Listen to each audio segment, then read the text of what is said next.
What a better way to spend your July 4th than here at East Field with some PGCBL baseball. It's the Glens Falls Dragons as they take on the Boonville Lumberjacks here in Glens Falls, New York. Welcome inside our broadcast booth alongside Luke LaRose. I'm Nathaniel Cunningham, and Luke, this season against Boonville, it has not been a pleasant experience for Glens Falls so far. And a large part of that is due to the Dragons' really struggling offense. When you look through the numbers, their .228 team batting average, that's 14th in the PGCBL. And then pretty much every other stat that they have, when you go through and go down the stat sheet, is around that bottom four marker in the entire league. Yeah, obviously, big struggles, not only against Boonville, but just against everyone else in general.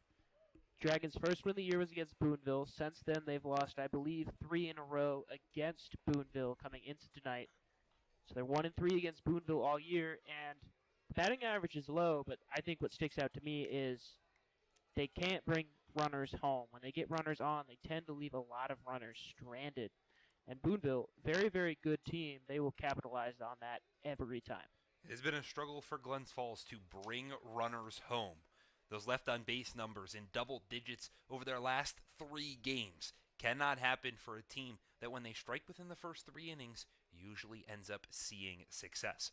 On the flip side though, if you're the Boonville Lumberjacks, a team that's relatively thin as we enter this latter half of the season, they're missing a couple players and some have left, including their best player in Chase Triplett.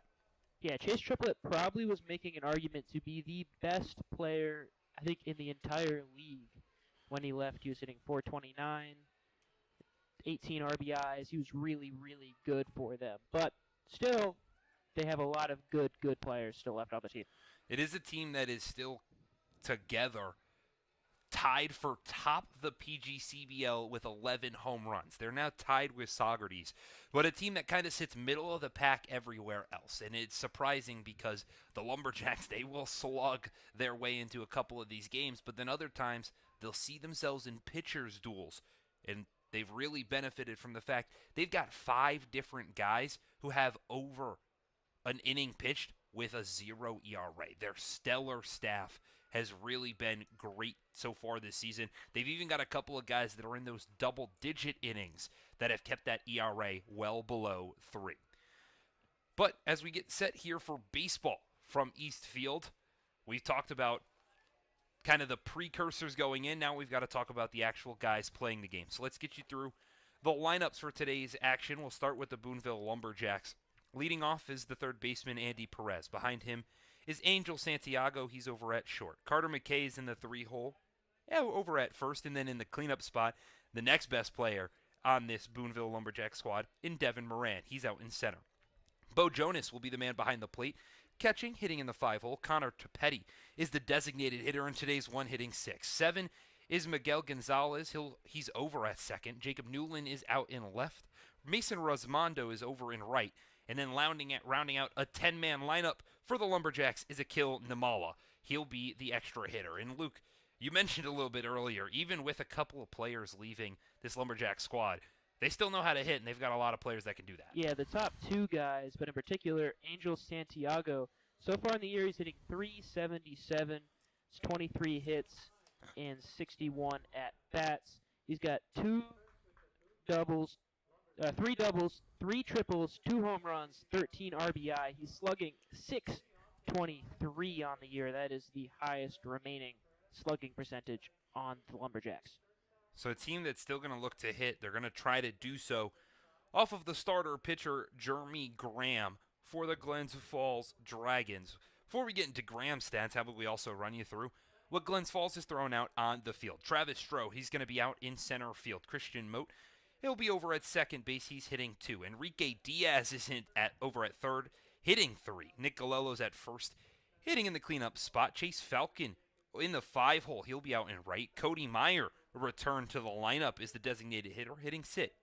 Tate Van Alsten is the shortstop. He's hitting 7. In the 8-hole is Brendan McLaughlin back behind the plate as the catcher. And then James Houghton, who's seen a little bit more action as of late, will round out the Dragons lineup in left. And back to the 9-hitter lineup for head coach Ryan Dio. But really completely different from what Glens Falls is used to putting out there. No Aiden Gallagher, no Gino Savoca, no Tyree Jackson. The names that have made Glens Falls what they have been the last 2 weeks, not in the lineup today. Yeah, very interesting pieces, all the way down to the starter, like you mentioned, Jeremy Graham.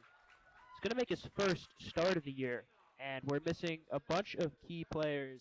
Specifically, I think Tyree Jackson, who's hit 290 since he joined the team, is going to be a key miss tonight for Glens Falls. Some speed out of the top of the lineup that's not there, nor defensively what Tyree Jackson has been able to provide. But Travis Stroh easily is serviceable out in center field. And you mentioned Jeremy Graham. The last time that we saw him on the mound at all, he closed out the game back on June 27th against this same Boonville squad. That was in a 10-0 loss. He only went an inning and 2/3, gave up just 1 hit, but 2 runs came across the score, both of which were earned, large in part due to 4 walks and a wild pitch. Did get 2 Ks to his name, but that was after those 4 walks happened, and so really another thing that it feels like we're a broken record saying it, the walks, they got to be limited. Yeah, Glens Falls is really struggling with the walks, and maybe just a different change of scenery and how they use Graham is going to try to limit those walks. Graham might be more comfortable as a starter. We're going to have to wait and see, but right now a lot of walks and really a lot of runs let in. Got 15.19 ERA in 5 1/3 innings. The ERA is not where it needs to be for the Dragons to be competitive. But after the rain out yesterday, maybe an opportunity. All right, we're set for the national anthem, so we'll step aside for just a couple minutes. You see by the dawn's early light what so proudly we hailed at the twilight's last gleaming, whose broad stripes and bright stars through the perilous fight for the ramparts we watched were so gallantly streaming, and the rocket's red glare, the bombs bursting in air, gave proof through the night that our flag was still there.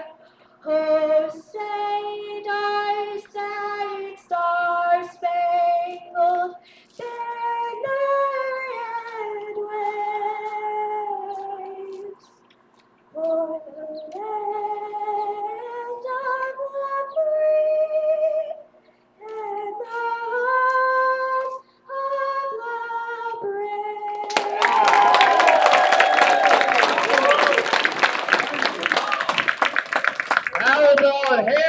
And we're back here at East Field for this East Division matchup between the Glens Falls Dragons and the Boonville Lumberjacks.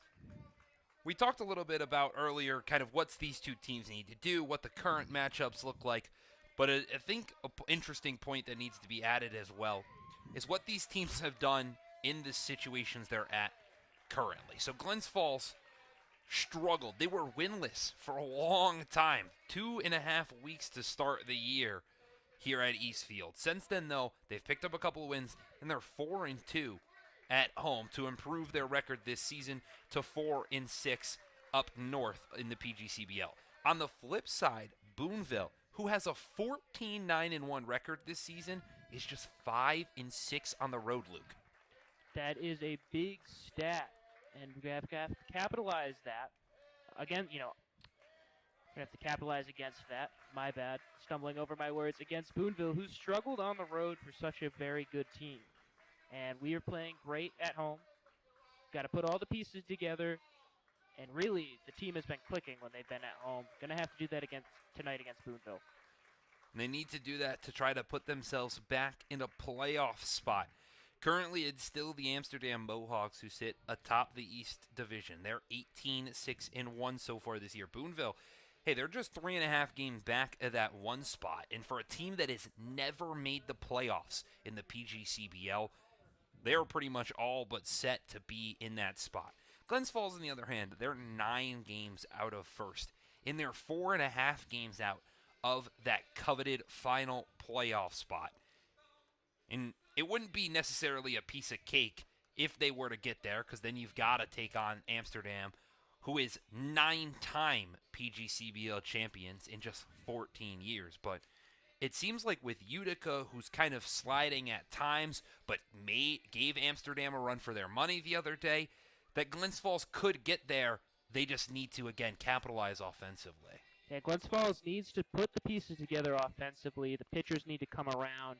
If they make a run and get into the playoffs, only 4 games out, so it's not a huge stretch not to make the playoffs. I think once they're in there, they feel like they've got a good chance against anybody. And it still is a long season left here in 2025. The month has just turned over into July, so there's still plenty of games left. And after the game against Amsterdam getting canceled yesterday, it still is a 3-game homestand for the Dragons. So an opportunity maybe get back on that feet, improve that record ever so closer to 500, which they were just 1 game under at one point. But nonetheless, we are set for baseball here at East Field between the Lumberjacks and the Dragons. Jeremy Graham, the starter, he comes set. He's got to face Andy Perez, the leadoff hitter. The first pitch misses inside for ball 1, and we're underway here at East Field.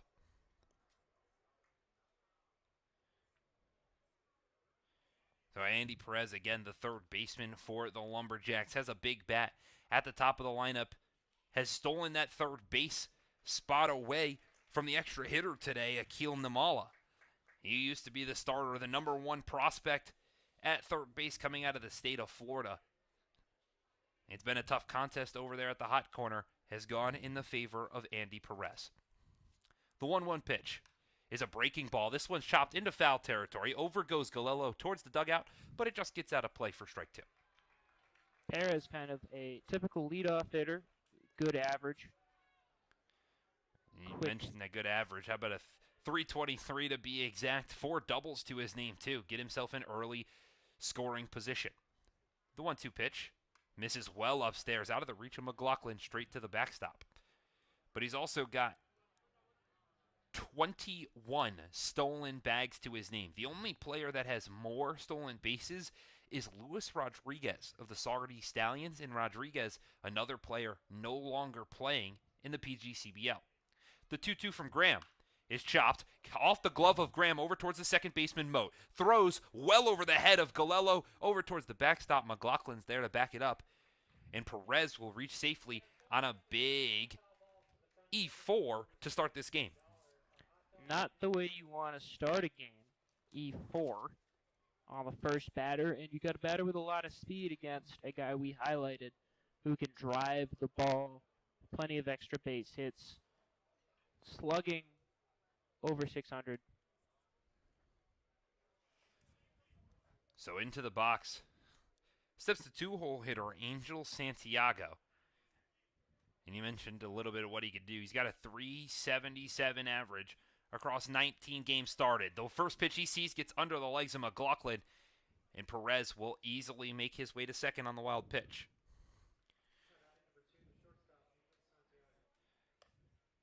And now Santiago has made his way into scoring position. For Santiago, who has 13 runs batted in this season, but has shown off the pop. How about 3 doubles, 3 triples? That's top 5 in the PGCBL, and 2 homers to his name as well. Perez dancing over around at second. The 1-0 misses low for ball 2. Yeah, Santiago, a power machine to go along with his insanely high average. What's more impressive, 15 walks to the name of Santiago. That leads the Lumberjacks as well. The 2-0. Outside for ball 3.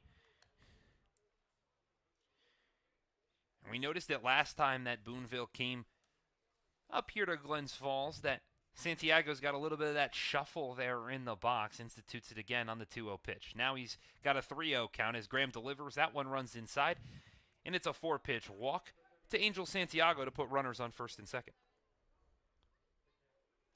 I don't think you're upset at a walk if you're Graham, since you had the base open and you got a dangerous hitter off the base path, but this might turn into a long inning against Boonville. Well, how about the Lumberjacks putting that runner on first? They've grounded into 14 double plays so far this season. That's down the line when it comes to teams to do that in the PGCBL. On the flip side, Glens Falls, they're last. They've only grounded into 8 so far this year. But it's Carter McKay, the first baseman, who steps into the box. He watches the first pitch ball. The 1-0 from Graham. Just missed outside, and you heard a fan down below kind of ask, and understandably so, where is he missing to make it a 2-0 count to McKay. So Graham comes set, delivers the 2-0 pitch. There's a breaking ball. This one hits the inside corner, finally gets a strike across, his first in 7 pitches. McKay so far this year has got a .244 batting average in 15 games. He's one of the 5 players to have 2 homers so far this year. McKay takes a big cut at the breaking ball inside, but fouls it off weakly to the right-hand side. I think better at bat for Graham in terms of his pitches and his pitch execution. Graham looked like he was struggling to hit kind of that outside corner, has come in back-to-back pitches with breaking balls inside. Interesting to see if he goes to the well once more. The 2-2 from Graham. Well outside, makes the count full. The first of the day for Jeremy Graham.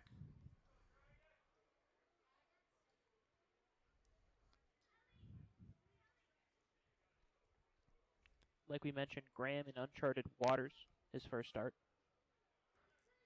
The payoff pitch. It's chopped up foul. That'll get out of play over towards the bleachers on the left-hand side. And the sole fan up in the bleachers kind of just sticks the glove out, even though he's a couple rows away from the ball. So we'll redo now the 3-2 pitch.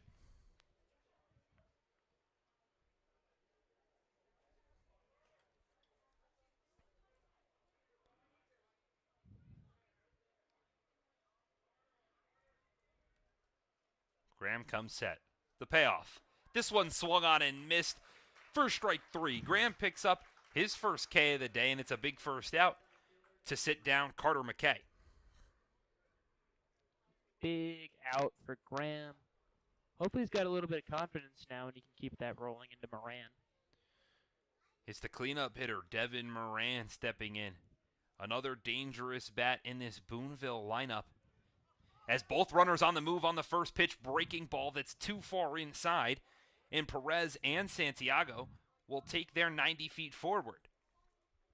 So now it's a 1-0 count to Moran, who's got 2 runners in scoring position after Perez adds his 22nd stolen bag of the year.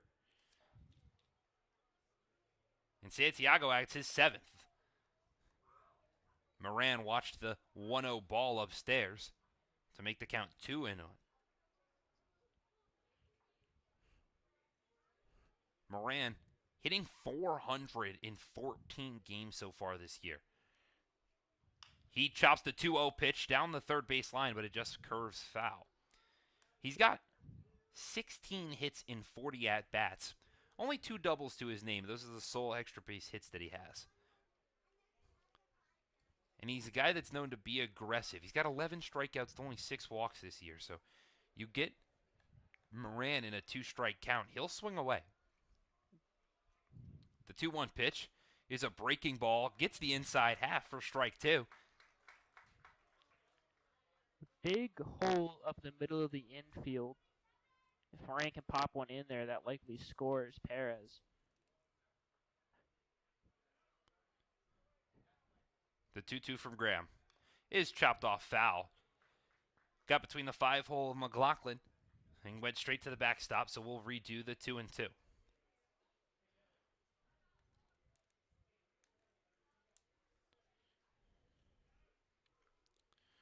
So again, it's Perez who stands over at third. Santiago is over at second. The first 2 batters reach via an error and then a walk.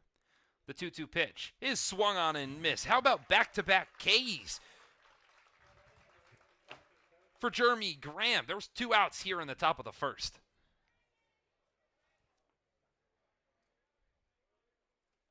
Graham, couple nice at-bats for him. 2 Ks. Big spots. Negates the 2 runners in scoring position now, you would hope. Brings up the catcher, Bo Jonas. He watches the first pitch breaking ball in there for strike 1. Jonas has got a .351 batting average, 3 doubles to his name so far. Another dangerous hitter for Boonville. He leads the Lumberjacks in walks. The 0-1 is missed outside. He evens the count at 1 apiece. His 13 free passes. Excuse me, that's second on the team. First is Angel Santiago, who again, he stands over at second. The 1-1, that one hits the outside half, and now Graham has learned where that outer corner is and can start playing east to west a little bit more.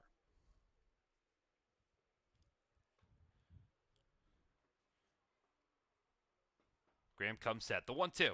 Swung on and missed. 3 straight Ks for Jeremy Graham. Ends the top of the first. Keeps it a scoreless ball game here at East Field. And the Dragons have a chance to have their offense explode.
Welcome back for the bottom of the first here at East Field in a 0-0 ball game between the Glens Falls Dragons and the Boonville Lumberjacks. It was 3 straight Ks for Jeremy Graham to end the top of the first after Andy Perez reached via an error and Angel Santiago reached via a walk.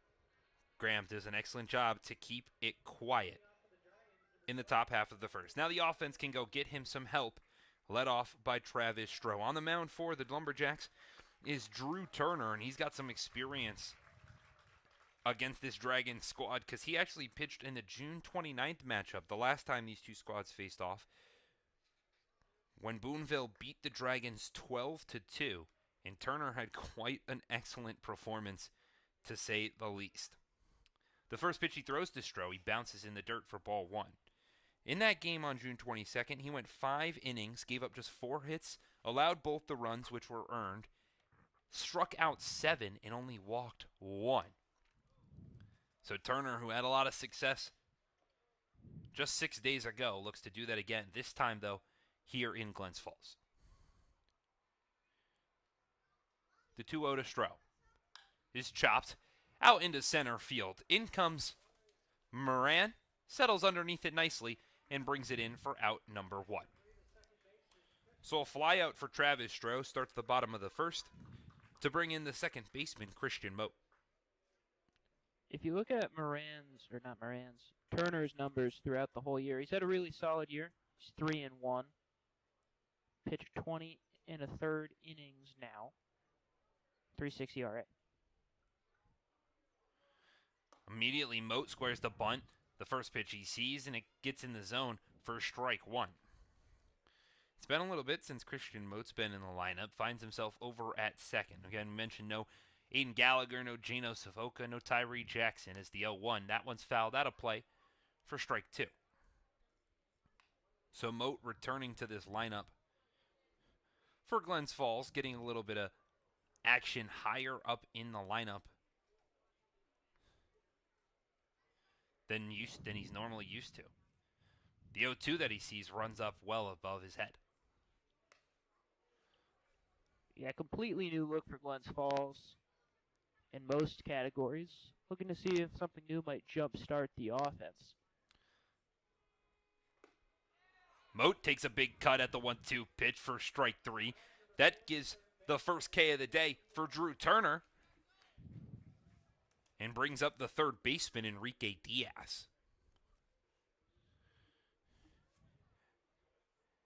Diaz so far, we know what he could do at the plate. He hits the ball hard, even though the average doesn't say so much. Just a .211 this year in 38 ABs. As he watches the first pitch hit the outside corner for strike one. Yeah, Diaz tends to come up big in big moments.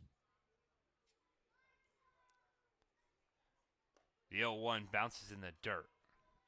The bigger thing with Diaz is that even though he's hit the ball hard so far this season, doesn't have an extra base hit to his name, and has really just kind of struggled to get on base. Only a .302 on base percentage. The 1-1, he chops it up a mile high out into shallow right center field. Out goes the second baseman, Gonzalez, to call it off, and he doesn't grab it.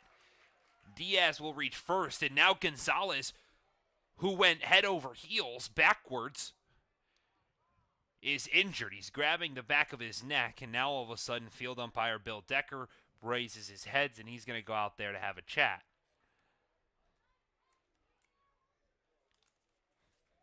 Gonzalez kind of took a tumble, lost the ball in the light. Standing up now. But it looks like Miguel Gonzalez, the second baseman, just got a little bit of the wind knocked out of him. He was backpedaling out into right center field, called off both the center fielder Moran and the right fielder Resmondo, and just kind of lost it as it kept tracking back, tripped over his own feet, landed on his kind of the upper back neck area, and rolled over almost a backward somersault. Luckily, he comes up okay, gives a sign to the pitcher, Drew Turner, and says he's all right. So Turner gives him a couple of seconds, let him to reset.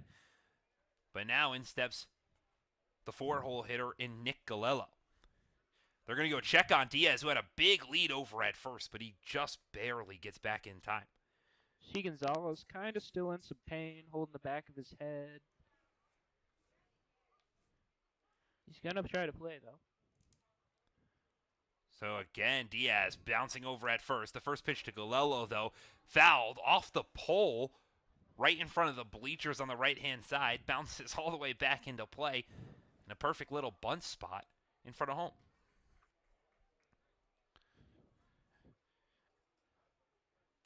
Galello, another guy that's getting some more experience today. He's only hitting 194 on the season. But he does have 2 home runs. He's one of just 14 PGCBL players with multiple home runs this season. As he watches the 0-1 pitch hit the bottom corner of the zone for strike 2. Talked about Glens Falls' struggles offensively, but they've not struggled to hit the ball out of the ballpark. 10 home runs is a fairly high total in the PGCBL. It's the third best in the PGCBL, only behind Boonville and Saugerties. The 0-2 to Galello is swung on and missed. It's 2 strikeouts in the bottom of the first for Drew Turner. He negates the 2-out single and keeps it scoreless through 1 inning here at East Field.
Welcome back to East Field. After a no-run first inning, we head to the top of the second.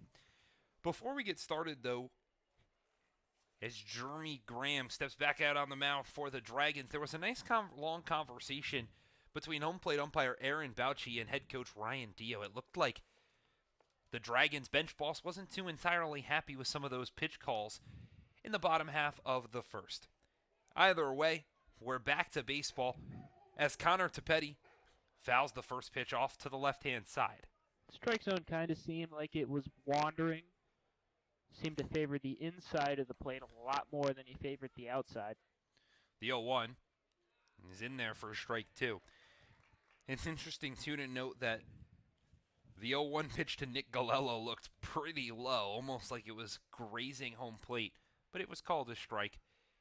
And then Galello struck out the next pitch. The 0-2, they say it's fouled off just enough by Tepetti, who check swung on the breaking ball inside and got a piece of it. I want to talk about Jeremy Graham for a second. Had 3 Ks in the first inning. I thought he put together a really, really good inning. Not just by his standards, and we talked about his struggles, but just in general. And Graham's got one pitch to make it 4. The 0-2 is a breaking ball. This one bounces in the dirt.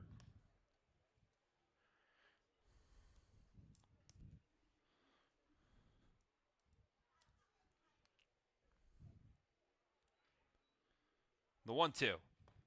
Another check swing from Tepetti. They'll say you did not go around. They'll check down with field umpire Bill Decker, and he says he did. It's 4 straight Ks for Jeremy Graham. He's got one out here in the top of the second. Graham had the first 2 runners of the game reach, one via air, one via walk, and since then he's just locked in. In steps the second baseman Miguel Gonzalez. The first pitch that he sees is outside for ball 1. Gonzalez so far this year got a .302 batting average across 18 games. He as well, though, is 16 hits and 53 at-bats, none for extra bases. That one chopped back to Graham, weakly hit, and takes a rough bounce on him to his left. Tried to come off the mound to field it to his glove hand to make a strong throw over to first, but it bounced awkwardly closer towards the pitching mound, and that's going to allow Gonzalez to reach and mark the first base hit of the day for Boonville. That one just went right underneath his glove. So now in steps the left fielder, Jacob Newland. He takes the first pitch low for ball 1. Newland's hitting just .233, which is around that kind of Mendoza line in the PGCBL, but it's one of the worst averages on this Boonville team, as immediately Gonzalez, who dances over at first, forces Graham to step off. Yeah, you could say right around 233 is right around league average. The 1-0. That one's fouled off to the right-hand side and into the bleachers.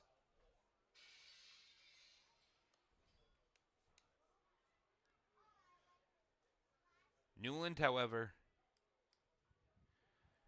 not often that you see a stat like this pop around. Only 7 hits so far in 2025, 8 runs scored. Well, that's probably large in part due to the 10 walks that he's got. One of 3 members in double digits. On the pitch, Gonzalez thought about going, took a big lead off, but didn't. They'll ask on the swing from Newland, they'll say he didn't go around. So the 1-1 is called ball 2. Gonzalez, who took a really big lead off of first, ended up coming back.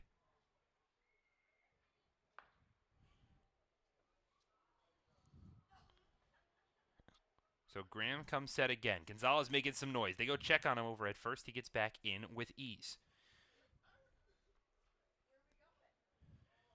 Gonzalez does have 6 stolen bags this year. Has not been caught once. So he's known to try to steal an extra 90 feet. The 2-1. is in there for strike 2. It looked like Newland was afraid it was going to hit him, put his arms out of the way to make sure it didn't. Home plate umpire Aaron Bouchie says that was in the zone all the way. That one a little tight. Newland does crowd the line. He's in on the plate a lot. The 2-2 pitch is in there for strike 3. Jeremy Graham, 5 Ks for 5 outs here today. His first strikeout looking. Makes 2 outs here in the top of the second. So far, the move to switch Graham to a starter has been paying off for Glens Falls. Dialed. They're going to go check on Gonzalez again. He gets past the first baseman, Galello, and over into the bullpen. But now Gonzalez dove back into first, is laying on the ground. Okay. Wonder if he hit his head, or if he got hit by the first baseman, Galello. Now he flips over to his back. Was kind of a low throw by Graham. It might have hit him on the throw. Wonder if it hit him or he just lands hard. He gets back up and he's walking around. He's grabbing his back of his neck again. Remember back last inning, he took that tumble down in shallow right. Might have something to do with that. Concerns on maybe some back problems with Miguel Gonzalez. He's got back up, though, stands over at first. The rest of the infield for the Dragons is going back to their spots, so looks like play will continue. As Gonzalez, we're just an inning and 2/3 in, and he's pretty banged up with an already banged-up squad. Gonzalez now on the move on the first pitch. The throw from McLaughlin, not in time. An excellent throw from Brendan McLaughlin led the runner, but it was Moat who ended up behind the bag, was not able to grab it and apply the tag. So Gonzalez puts himself in scoring position now with 2 outs here in the top of the second. And now they're going to reapply that second base that popped out when Gonzalez slid in. You can see Gonzalez while they're doing that, grabbing his neck. So in pain did not affect his attempt at all. I think the throw was slightly offline, like you said. It pulled Moat to the right, but I think he was going to get that regardless. So now you see head coach Ryan Diaz trying to come out. Now pitching coach Matt Gonzalez got to come out to try to fix kind of the tunneling where the base path goes in. I've had this issue with this base before, right? We did, back when there was a little mini game that was played here at East Field to auction off kind of a free game in our new Phoenix Lounge, where just to our right, we got a beautiful area, some couches and tables, food, the whole 9 yards in the Phoenix Lounge. Air Gave one conditioned. fan a free night stay if they could guess which base the sticker was under. It was held under second base, and once it was picked up and tried to get put back down, it didn't kind of sit nice and flush, and it took a good couple of minutes before we were able to get it back in there. But the Phoenix Lounge, Trevor, very nice in there. They just redid it to start the year. And essentially the same view that we have here in our broadcast booth, maybe just to the other side of home plate as we're shaded just a tad bit to the left. But essentially the same view, a little bit of a bigger box over there in the Phoenix Lounge. But an incredible space that's been nice, redone, new flooring and carpet. Again, I mentioned those tables, a couch, TV, so if you want to watch the Yankees lose, you can watch that happen. Or the Red Sox lose. The Red Sox, they don't like to lose too much. No, neither do the Yankees. Air conditioning. Maybe there. you could, air conditioned unit, and you watch a Subway Series. Or if you want to watch us while watching the game, you could put the Do that, broadcast on the television as well. So there's a whole lot of options, especially now that we're over on YouTube. If you aren't following our YouTube page, well, first, if you're watching us on YouTube, we Good job. appreciate it. Thank you very much. But if you're not watching us on YouTube and you're over on our Facebook, that's a great way to watch us as well. But make sure you're checking out the YouTube page. It's Glens Falls Dragons. It's live right now. You can go subscribe live almost every game that the Dragons play, all home games and a couple of road games as well. Trips to Saugerties have been beautiful. They've been a welcoming staff down south. And they're still dealing with this base issue here at East Field. YouTube gets you off your little phone or laptop or tablet screen, puts you on the big screen. Exactly. Nothing quite like watching Dragons baseball on the television in the living room compared to having to have it on the iPad or the tablet. Just in the little chair. But kind of frustration we see the corner infielders go toward, or the corner outfielders, come towards the center fielder's throw. You've got kind of a pile of people. Graham, he's trying to stay warm after a hot start to today's game. Through his first 8 batters, he's got 5 strikeouts, given up a single. 1 batter reached via an error and 1 via a walk. Yeah, the last thing you want is this delay just kind of ruining the rhythm he's in. Has given up 3 stolen bases, but only one of them was I call them true stolen bases, Luke, where there was even an attempt or a throw down. Yeah, that double steal, there was no threat. No threat from the double steal.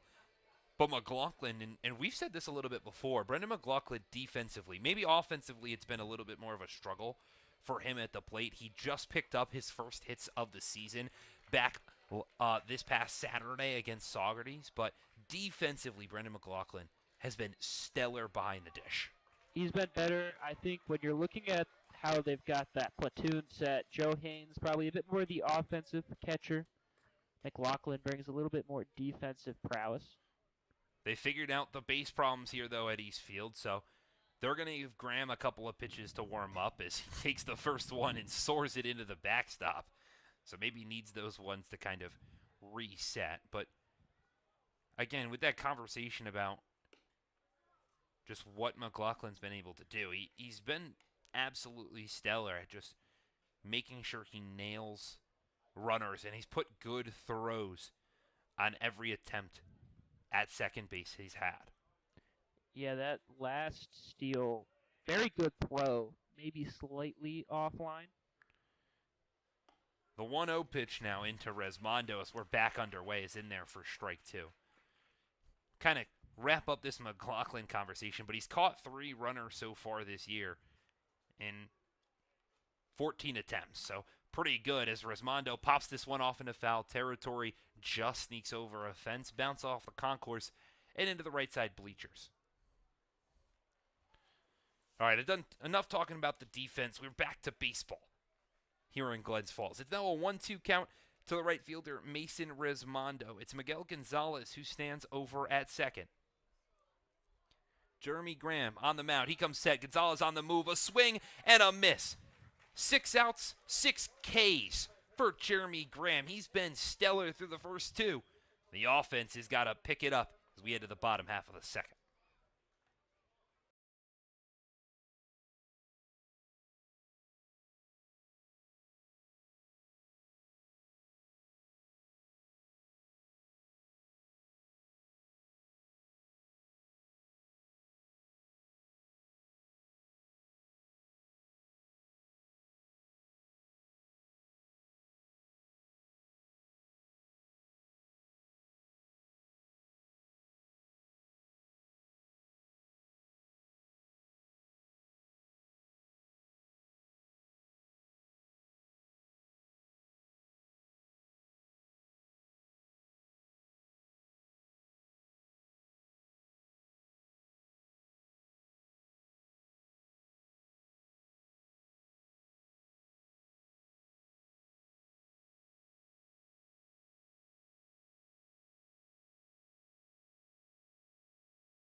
The bottom of the second set to get underway here at East Field, and still a tie ball game between the Boonville Lumberjacks and the Glens Falls Dragons. The first pitch from Drew Turner to Chase Falcon is outside for ball 1. Falcon, the right fielder, another guy that hasn't had a ton of starts, come in maybe as a platoon guy, pitched a couple of times so far this season. Gets the start today, just his 9th of the year. He's only hitting 182 so far this season, but again, limited at-bats up to July. The 2-0 pitch that he sees is low in the dirt, makes the count 3-0.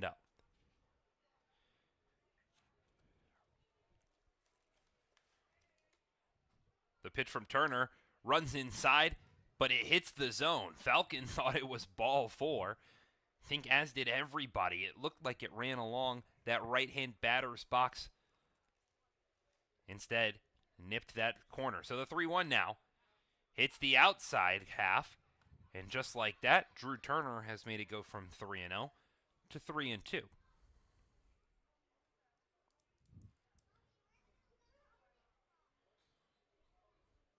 Turner takes his time, now delivers the payoff pitch. It's swung on and missed. He's got back-to-back Ks and starts off the second the same way that Jeremy Graham did. Both pitchers been really good to start tonight. Cody Meyer now steps to the dish. He's the designated hitter. He was a guy that was a shoo-in the first week and a half of the season. Has really not played much as of since. Just his 10th game in 2025 as he watches the first pitch off speed right down Broadway. Yeah, right at the start of the year, was probably the best player for Glens Falls. Haven't seen him much for one reason or another. The 0-1 upstairs for ball 1. I know we were rather excited. That second game of the season had a big blast to left field. That left landed on the street, almost hit off the houses. And then he put a couple of baseballs just to the left of the foul pole down there as the 1-1's a breaking ball, hits the outside half. And the fans here at East Field, they're not happy. Some groans from the lower section with a little bit of the strike zone from Aaron Bouchy. Yeah, no one happy with the strike zone. Hard to kind of figure out what is a ball and a strike with him. The 1-2, that one misses well outside. Seems like he likes to give that low strike and that inside strike.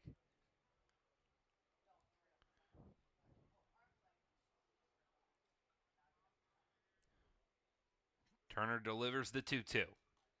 It's a breaking ball chopped over to the right-hand side. Gonzalez fields it cleanly, throws over to McKay at first to get Meyer on the ground out. Boonville's defense. That's the 4th best defense in the PGCBL. They've got a .961 fielding percentage. So they know how to make those plays with ease, even when they're a little bit tough to make. So it's an out number 2 here in the bottom of the second with Tate Van Alsten coming to the dish. He's first pitch swinging up the middle. Gonzalez has got to go. Backhands it. Throws it over to first on the ground, but it just gets behind McKay at first. So it was a great play from Miguel Gonzalez to grab that ball up the middle. Took just one step to throw across his body. Bounced it in the dirt. And the first baseman, Carter McKay, couldn't pick it up. So Tate Van Alsten reaches on the first pitch single. Gonzalez covered a lot of ground to get to that ball. Seemed like it might be a weakly hit single. Still ends up as a single, but impressive that he got that ball. So it's now the catcher, Brendan McLaughlin, at the dish. Mentioned he had just his first 2 hits of the season this past Saturday. He watches the first pitch bounce in the dirt. That'll allow Van Alsten to get up to second with ease and put himself in scoring position with 2 outs.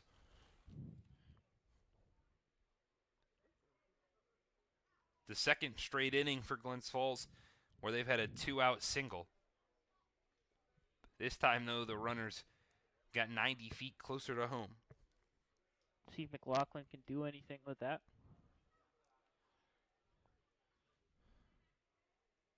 The 1-0 to the catcher is in there for strike 1.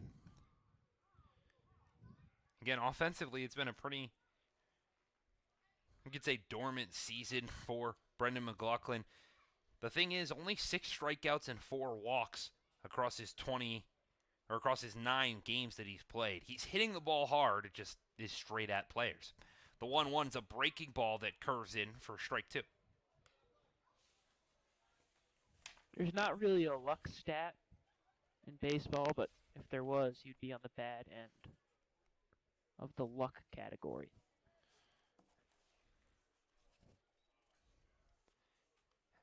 Went 2 for 5 in that game against Saugerties. He hits the 1-2 back to the pitcher Turner, who's going to throw it over to McKay for the easy out. So again, another 2-out base knock for the Dragons. Doesn't matter as Boonville keeps it clean. We're scoreless through 2 innings here at East Field.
Welcome back to East Field in a scoreless game between the Glens Falls Dragons and the Boonville Lumberjacks. Alongside Luke LaRose, I'm Nathaniel Cunningham. We're taking you through this East Division matchup. It'll be 10-1-2 to start it for the Lumberjacks. It's Akil Namala, the extra hitter, starting it off against the red-hot Jeremy Graham. The first pitch he sees, he chops it on the ground over to the third baseman, Diaz. The throw over to first is in time, and it takes one pitch to get one out here in the top of the third with the lineup turning over. First ground out of the night for Boonville. So dialed in Graham has been.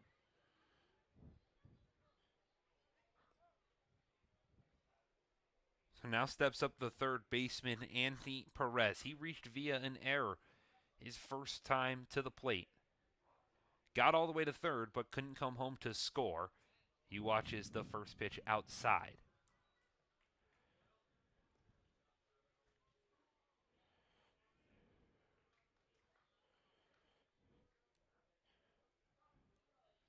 The 1-0 bounces in the third, makes the count 2-0. Perez reached just first on the error. Then he advanced to second on the wild pitch and then stole his way over to third.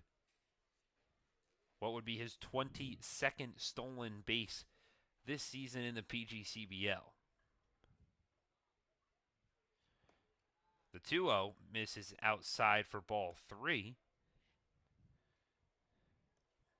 Makes the count 3-0.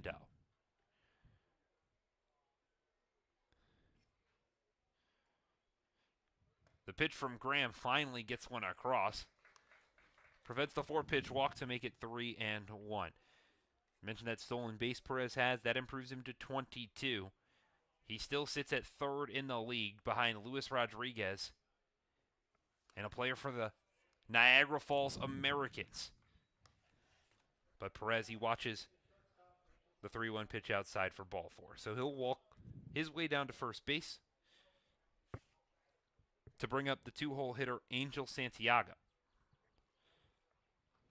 So far, Graham has only seemed to struggle against Perez and Santiago.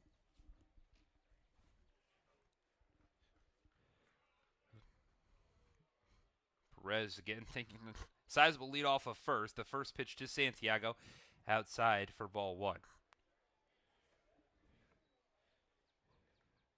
Santiago again, he was the one who reached via a walk, stole his way over to second, and then was stranded there back in the first. The 1-0 from Graham runs upstairs, almost nails Santiago. McLaughlin does a good job to go up and grab it.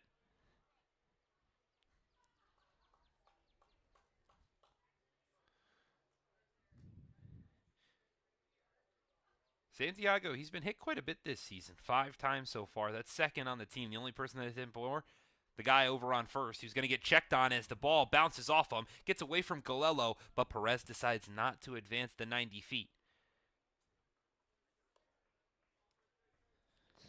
Perfect timing that was. Andy Perez has been hit 7 times this season. Santiago 5. It's a little weird that Santiago's gotten hit 5 times. He's not super close to the plate. It's towards the middle of the box.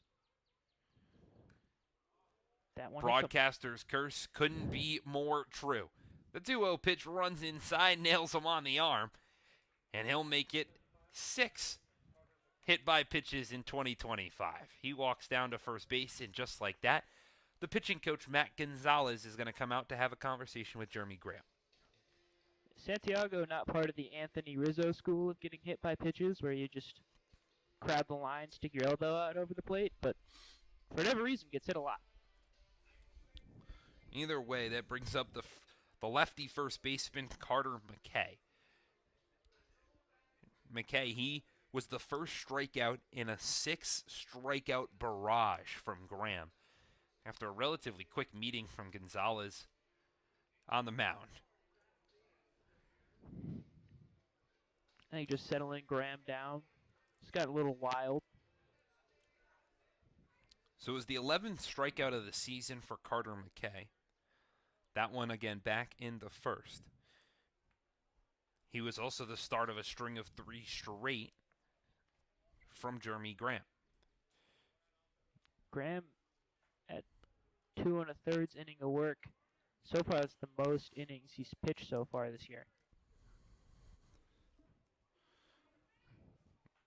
With the game against Amsterdam being canceled on yesterday on Thursday, it is moved to Sunday and made it a Sunday doubleheader against the Mohawks. So the Dragons trying to get as much out of their arms as they can. The first pitch to McKay is on the outside half for strike 1. The lights now turn on here at Eastfield. We're about to hit the 7:50 marker. But it most certainly doesn't feel like that. The sun's still booming down on Eastfield. The 0-1 pitch is not delivered. Graham decides to go check on Perez over at second. Yeah, Perez, obviously a big threat on the base pass. I think both guys on the base path right now. The 0-1 chopped out towards the pitcher. He fields it cleanly, flips it over to Galello at first to get the force out. And that's out number 2. But both Perez and Santiago advance the 90 feet to third and second. So Graham did a good job on the high chopper in front of the plate to come off the mound, field it cleanly, and then take a couple of steps over towards first before flicking it over for out number 2. So now in steps the center fielder, Devin Moran. He's got an opportunity with 2 runners in scoring position with 2 outs. The first pitch he sees is in there for strike 1. I think Graham redeemed himself back last inning. Had that one that took a bad hop that got under his glove. Moran checks his swing. Breaking ball missed outside. Not going to check down to see if he went. The fans here at East Field, especially the ones behind home plate, they're pretty vocal today on a July 4th matchup. The 1-1. Bounced in the dirt in front of McLaughlin. Does a great job to keep it in front with Perez's quick feet over at first. Keeps everybody where they're at. Makes the count 2-1. Pretty big crowd tonight. A good side of the bleachers behind the Dragons dugout is filled. Pretty much all of the seats behind home plate have also got individuals in them.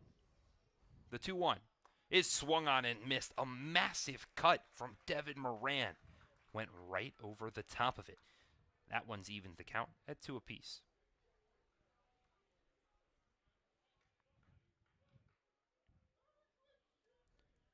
So Graham comes set.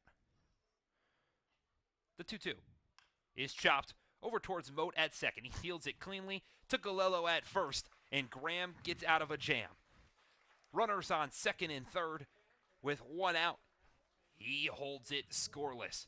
It's still 0-0 here at East Field, and the Dragons offense can get back to trying to roll.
The bottom of the third in a tie ball game here at East Field. Jeremy Graham worked himself out of a couple of jams. Had runners on second and third with 1 out. Forced 2 ground outs to keep this game scoreless. Now the Dragons offense, they've got an opportunity after their starter has been stellar to put up some runs in his name. It'll be 9-1-2 for the Dragons, led off by the sole lefty in the lineup for Glens Falls, the left fielder, James Houghton. Not seen much of Houghton at all this year. He watches the first pitch outside for ball 1. Saying we haven't seen much of Houghton so far this year, that might be a little bit of an understatement. He's played in just 4 games. This is his 3rd start this season. He watches that one right down Broadway. But he's made quite an impact so far. Still has not received his first hit. Had a nice defensive play against Saugerties over the weekend. The 1-1 runs inside for ball 2. The bigger problem has been some of the discipline from Houghton this season. Across those really 2 games that he started and a couple games he's pinch hit, he's got 3 strikeouts as he takes the 2-1 out to dead center field. Moran barely has to move, shades to his left a little bit, but brings it in for out number 1. So the lineup turns over to bring in the center fielder Travis Stroh.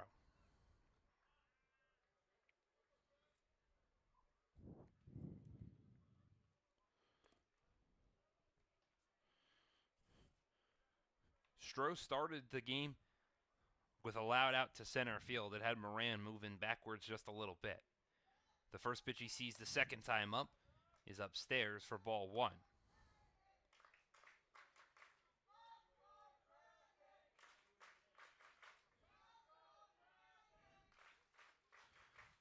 The 1-0 is a breaking ball, got the outside half.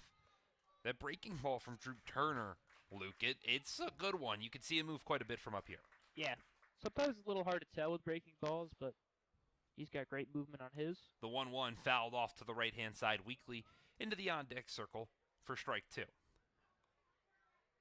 Maybe not quite Xavier Garcia good, but good movement nonetheless. Xavier Garcia has got a string, it feels like, on that big sweeper.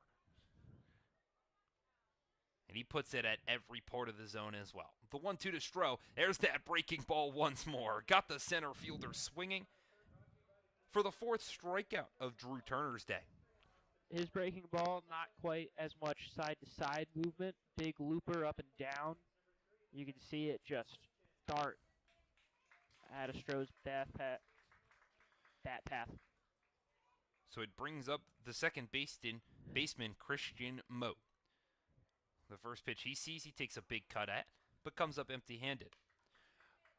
Moat went down swinging his first time up, the first K for Drew Turner today. That was back in the first inning. The 0-1, that one's right down Broadway. Moat kind of looked over towards head coach Ryan Dio at third, a little confused, but doesn't get easier than that. So Turner's quickly drawn an 0-2 count. The pitch. Upstairs.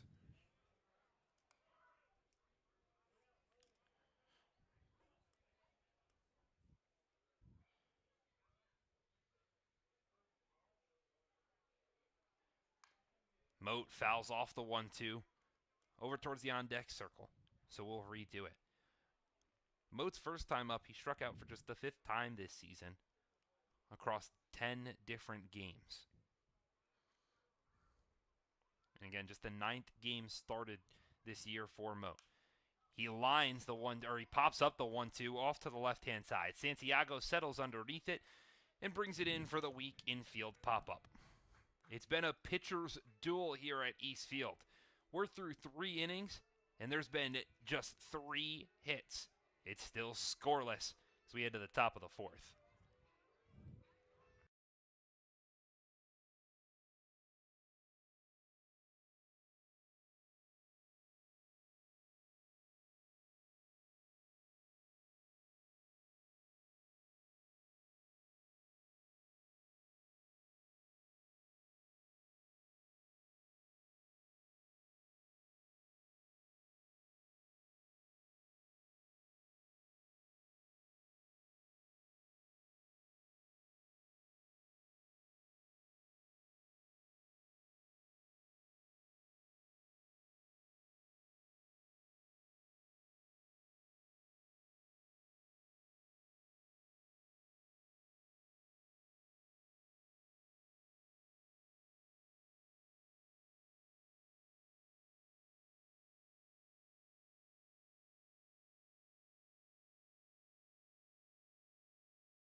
The top of the 4th about to get underway here at East Field.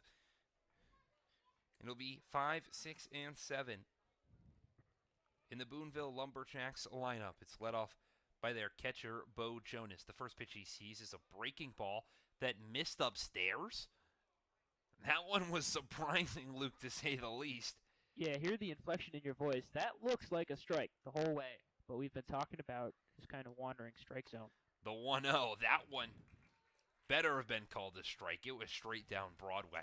Couple of pitches that have run up and almost hit the hands of batters today have been called strikes. So that first pitch that was a little bit closer to the belt line, not called, as the 1-1 is chopped on the ground over to Moat at second. He fields it cleanly to Colello at first.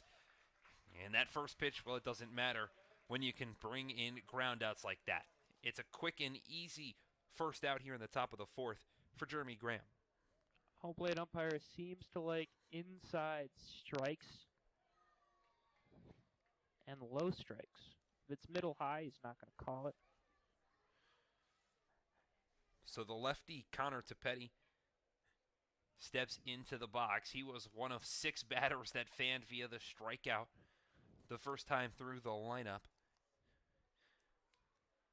He watched the first pitch outside.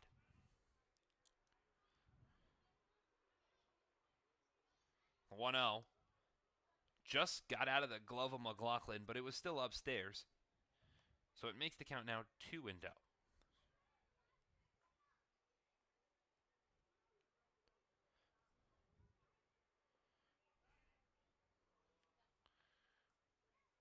The 2-0. That one nails the zone. Tepetti not entirely too happy about it. Takes his turns his head, looks over down the third baseline at his third base coach. Asks the home plate umpire Aaron Bucci a question, then steps back in. The 2-1. Takes a check swing, but it's called strike 2. And now Tepetti really not happy with that call as it evens the count. That last one, definitely a strike, but like I said, really favors the inside part of the plate. The 2-2. Everyone in this area, including the pitcher Jeremy Graham, thought that was strike 3. Again, along that kind of belt line, you hear a couple of fans yell terrible. Some were clapping. They thought it was strike 3. Instead, the count draws full. Even Tepetti thought that was a strike. Instead, the 3-2 pitch misses outside. And now Jeremy Graham, who thought he had strike 3 for his 7th strikeout of the game, instead issues a free pass to the designated hitter and brings up the second baseman, Miguel Gonzalez. Strike zone, not your traditional strike zone. The first pitch, that one's fouled hard. It'll get well out of play over towards the Little League field. That one hit the concession stand. So the count will even the count will be 0-1 to Miguel Gonzalez. He reached via a single, dove back into first base, still a little shaken up after that play in shallow right field. Ended up stealing second anyway. Takes the 0-1, breaking ball, fouls it off essentially in the same spot, a little bit lower. This one into the bleachers. Makes the count now 0-2. I think we highlighted it earlier. Boonville grounded into a lot of double plays. Not the quickest guy on base in Tepetti. Be an easy way for Graham to get out of this. Tepetti over there moving at first. The 0-2 pitch misses well upstairs. Mentioned that those double plays. It's only 14 so far this season, so not a whole ton for the Lumberjacks. The real low number, though, is only 8 double plays for the Dragons. As the 1-2, that one misses outside, evens the count at 2 apiece. The bigger number known, actually, now that I'm looking at it, opponents of Glens Falls this season, they've grounded into just 7 double plays, and 3 of them were against the Oneonta Outlaws a week ago. The 2-2, this one's hit on the ground, foul along the third base line. Remember that game? I think we went back and forth trading inning-ending double plays. First 3 innings, I want to say. It was the first 2 innings. The top of the first, the top of the second, and the bottom of the second. All were inning-ending double plays. And then Oneonta would have a double play again later in the game. The 2-2, this one bounces in the dirt, gets away from McLaughlin behind him. He loses it. Tepetti realizes McLaughlin doesn't know where it is, takes a big lead around second, like he was headed towards third, but stays on the middle base. So the designated hitter gets to second on the wild pitch. The count now draws full for the second straight batter from Jeremy Graham. McLaughlin at first tried to do a great job. The 3-2 swung on and missed. Gets away from McLaughlin. The throw down to first is in time. So Graham gets his 7th strikeout of the day. Keeps Tepetti over at second. And gets out number 2 in the top of the 4th.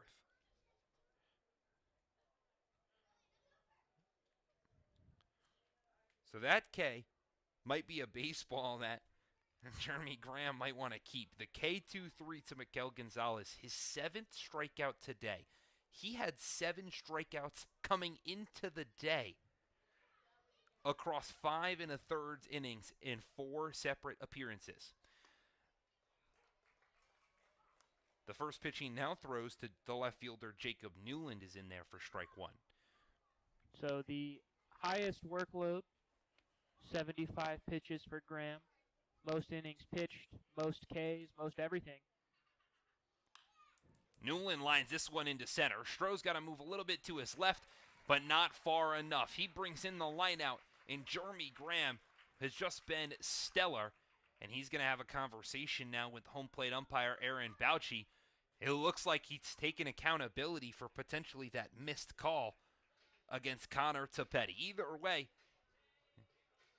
Jeremy Graham has been stellar today. It's the offense for Glens Falls that's got to get a couple across.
Jeremy Graham has been stellar on the mound, keeping this game in a close contest for the Dragons. Now, the offense has got to do its part.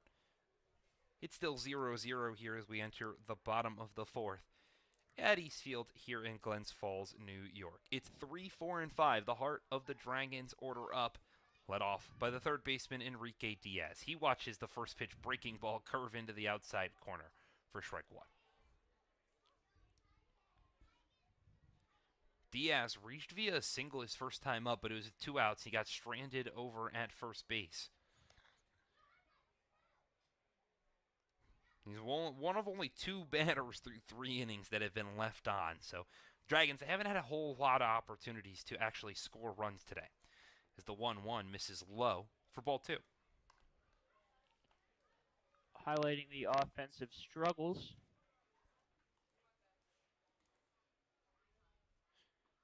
The 2-1. Upstairs for ball 3. You mentioned again those offensive struggles. I'll remind everyone. They're hitting .228, which is 14th in the PGCBL. They've got 22 doubles. That's last in the league. 68 RBIs, second to last. 109 walks, second to last. Their 150 hits is second to last, but Enrique Diaz puts one out there that just gets brought in by the center fielder, Moran. So Diaz trying to change some of those numbers, puts a loud first out here in the bottom of the 4th. That ball traveled a long way.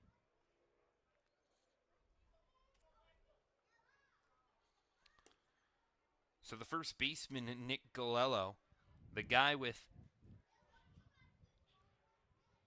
2 home runs, one of just 14 players, takes a big cut at the first pitch, hits it a mile high on the infield, overcomes the second baseman and the shortstop. They almost collide, but it's Santiago that brings it down for out number 2. So after a loud out number 1, a quick out number 2 with a pop-up on the infield to the shortstop Santiago brings in the right fielder Chase Falcon. Quick inning of work for Drew Turner. The first pitch that Falcon sees, he takes a big cut at, but comes up empty-handed. Turner been really efficient too. 48 pitches on the night for him. The 0-1. Breaking ball. That one hits the outside half. Falcon Looked like he was afraid it was going to hit him, almost took a half step out. Makes the count now quickly 0-2. The pitch from Turner, fouled. Straight off the netting, a little bit off to the right-hand side.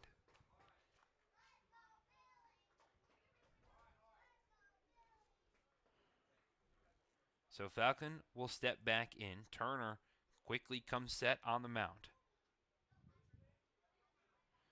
The pitch is fouled off. This one will get into the parking lot, so we'll redo the 0-2.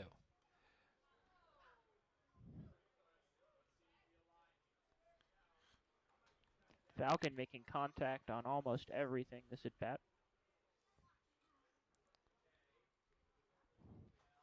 And Falcon lines that one. It's going to be a single in between the left side of the infield. So even in an 0-2 count, Chase Falcon swinging away with ease. Gets another 2-out single for the Dragons to put a runner on first and the designated hitter Cody Meyer to the plate. Great piece of hitting. Great at bat by Falcon. Meyer grounded out to the second baseman his last time at the plate, but we also know Cody Meyer has got a little bit of that pop in his bat. He's got that big home run and a pair of doubles to his name. The first pitch he sees, takes a big cut at it, gets away from the catcher Jonas. Falcon thought about going to second, but instead he'll retreat back to first. If Cody Meyer can connect with one, it'll go a long way. Obviously, the home run had a few that he pulled just barely foul. Falcon again, not taking a sizable lead off of first, but keeps advancing half step every once in a while. Turner taking a long look at him. The 0-1, breaking ball just too far outside.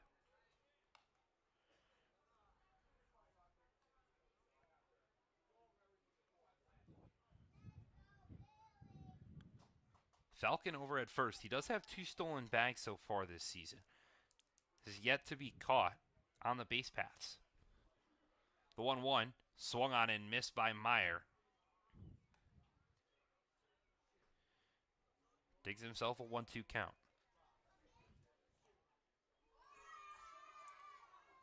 There's some action in the Dragons bullpen. It's Cameron Biller up and warming. But with how Jeremy Graham is pitching, imagine he's at least got to go out for the 5th. Yeah, Biller doesn't seem to be any rush. The 1-2 is a half-hearted swing from Meyer, but he goes around nonetheless. It's the 5th strikeout for Drew Turner. Strands that runner at first again. And it's still scoreless. 0-0 as we head to the 5th here at East Field.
Nine, 10, and 1 to lead off the top of the 5th for the Boonville Lumberjacks. It's right fielder Mason Rismondo who steps in first to face Jeremy Graham, who has been stellar today. 7 strikeouts through his first 4 innings of work.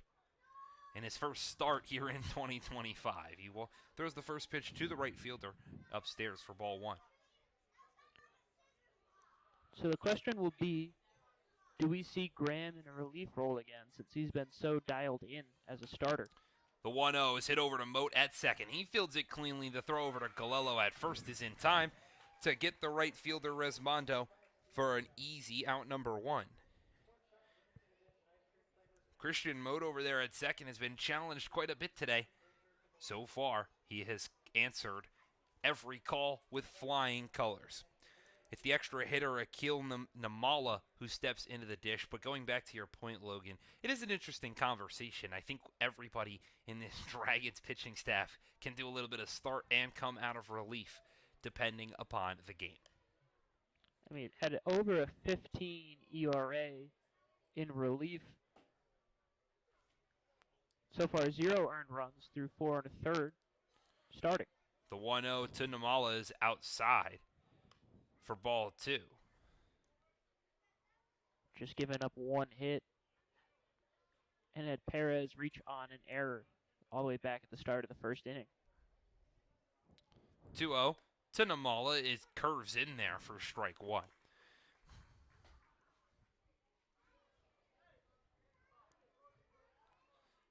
Not often that you see crooked numbers like this one, Luke. How about 13 strikeouts to just 1 walk? Well, when you're taking swings like that, it probably explains it. Takes a big cut at a ball in the dirt and evens the count at 2 apiece. Yeah, and then you can kind of see why he lost that third base job to Perez, swinging at things like that. And you got a guy like Perez hitting right around 400. Well, he's also got 4 errors, just second only to Angel Santiago, who's played twice as many games. The 2-2 is swung on and missed. 8 strikeouts now for Jeremy Graham.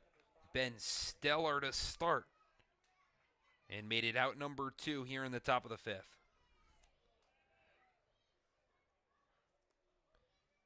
And so the lineup will turn over with Andy Perez, who has reached both times he's come to the plate, and yet he's 0 for 1 in today's contest. The first pitch he sees, upstairs for ball 1.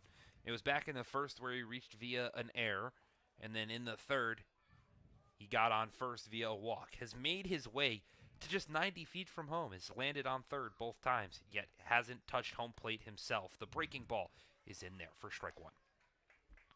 I was taking a quick peek at Graham's stats. He's got those 8 strikeouts, 7 of them swinging strikes. The 1-1. Gets a big swing there from Perez. Makes the count 1-2. I think what's more impressive just with what Graham's done, you've mentioned it, 5 1/3 inning of work through 4 appearances so far this season. He's 1 out away from going 5 innings today as Perez lines that one just past the glove of Van Alsten at short. It's going to get into center field, where Stroh will bring it up, and Perez, who dangers like he's going to try to go towards second, instead will come back in to first. So a 2-out base knock, the first of the day for Andy Perez, puts him on first with Angel Santiago at the plate.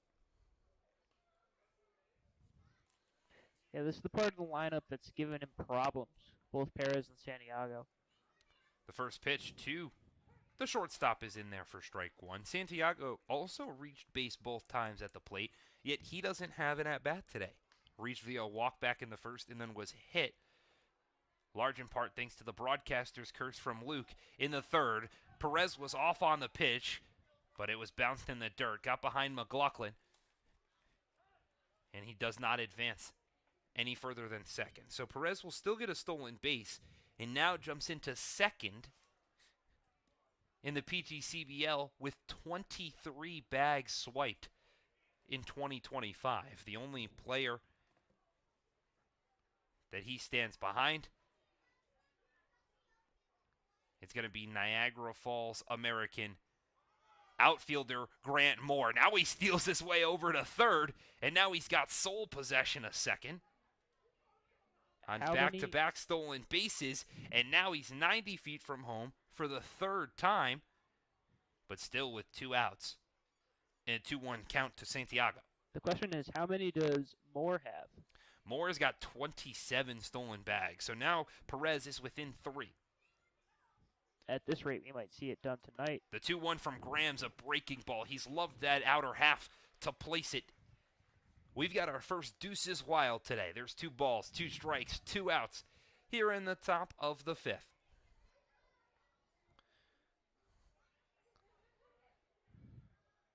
The pitch is chopped back up the middle. Weakly hit. Van Alsten can't field it cleanly, and a run will come home to score. It's going to go down as a single on the chopper from Angel Santiago. Back-to-back singles with 2 outs here in the top of the 5th. Bring home a run for the Lumberjacks. And with how today's going, that might be all they need. The first baseman, Carter McKay, steps into the dish.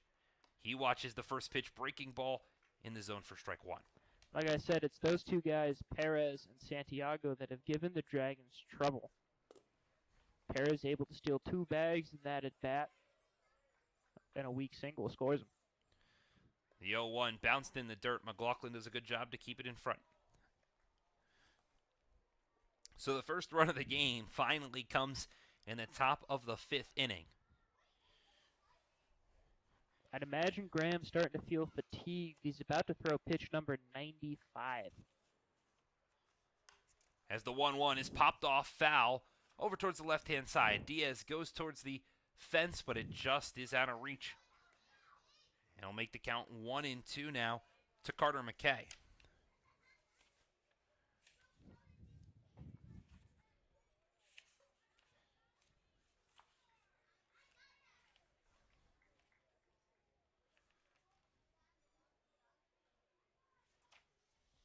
The 1-2 is swung on and missed. So Graham picks up strikeout number 8 on McKay. But the Lumberjacks, they still add a run. The first of the ball game comes across to score. And now the Dragons offense, they've got to find a way to get one of their own. We head to the bottom of the 5th in a 1-run ball game.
Drew Turner steps back on the bump for his 5th inning of work for the Boonville Lumberjacks. After the offense got him a run, now he looks to keep the lead where it's at. It's 1-0 Boonville over Glens Falls, with the Dragons 7, 8, and 9 hitters coming to the dish. It's Tate Van Alsten, the shortstop, to lead it off here in the bottom of 5. He's first pitch swinging. That one out to right field. It's going to get down for a first pitch base knock. It gets past the right fielder, Resmondo, into the corner. Tate Van Alsten's got speed. He rounds second.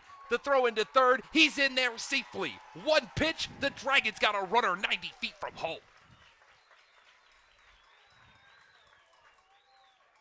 How about a triple for Tate Van Alsten? He really wants the Dragons to get back in it. He wants Jeremy Graham to have a heck of a day. Get him the win while they're at it. Resmondo took a bad line getting to that ball. That sneaks by him, and then Van Alsten hit the Jets. The first pitch now to the catcher, Brendan McLaughlin, outside for ball 1. That's the first extra base hit for Tate Van Alsten this season. It's a triple. brings up the catcher who can play hero. As we've entered kind of the halfway point in this game, he fouls back the 1-0. McLaughlin, he just has 2 hits so far this season, both of which came back this past Saturday against Saugerties. He doesn't have an RBI to his name, as you now saw the Boonville infield come in. The 1-1 misses upstairs. Looking at how the outfield is positioned, Resmondo leaves a lot of space between him and the foul line. I think that bit him with Van Alsten. The 2-1. Another breaking ball hits the outside corner, and a lot of groans from the crowd here at East Field. It was just a little bit of a poor line, but Resmondo thought the ball was going to maybe die a little bit quicker than it did, and it rolled quite a ways. The 2-2 is hit down the left field line, but it's just going to curve foul. A great swing from McLaughlin. He's known to make those good cuts, but it's got to be just a half second later. Instead, we'll redo the 2-2. Yeah, it's a little early on that one. The pitch. Outside. That'll draw the count full.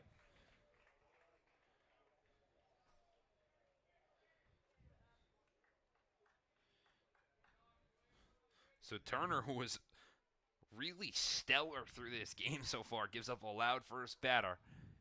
And now has a full count to Brendan McLaughlin. The payoff pitch. Breaking ball. Curves inside, but doesn't hit the zone. McLaughlin draws a walk to put runners on the corners and bring up the left fielder, James Houghton.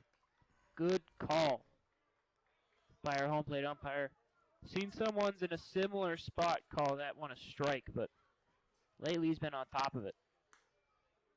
So the sole lefty in the lineup for Glens Falls has got runners on first and third with nobody out. He flew out to center field his first time up.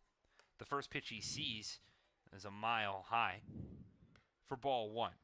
McLaughlin, who stands over at first, has not attempted a stolen bag this year, as immediately the catcher, Bo Jonas, is going to have a conversation with the starter, Drew Turner. No movement over in the Boonville bullpen, and understandably so with Turner, who's very much limited the pitch count. 65 pitches for him, but runners on the corner and no outs, kind of a tough situation to navigate. And for Boonville, who has had a little bit more success when you look at the score sheet against Jeremy Graham, they maybe have a little bit more faith their offense will come alive later.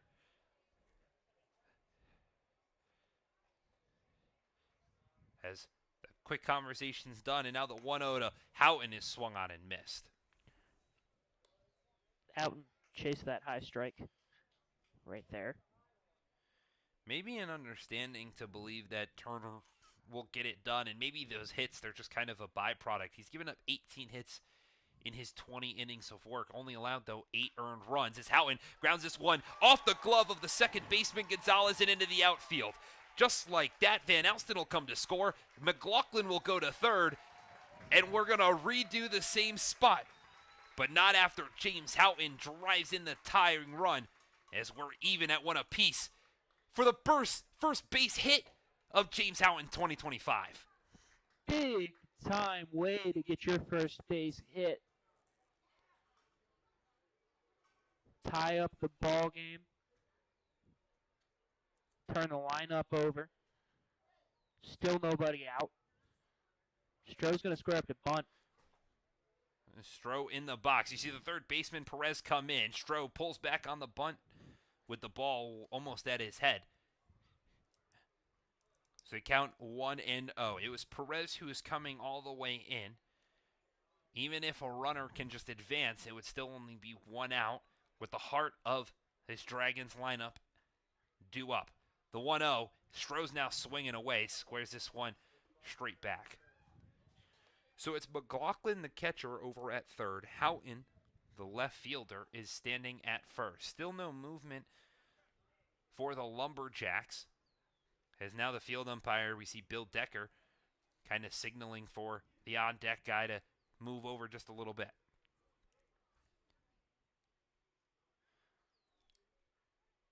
1-1 to Stroh. Breaking ball, hit weakly over towards the first baseman. Can't get fielded cleanly by McKay. The flip, it's not in time. An E3 from the first baseman, Carter McKay, gives the Dragons the lead. They've got it 2-1 here in the bottom of the 5th.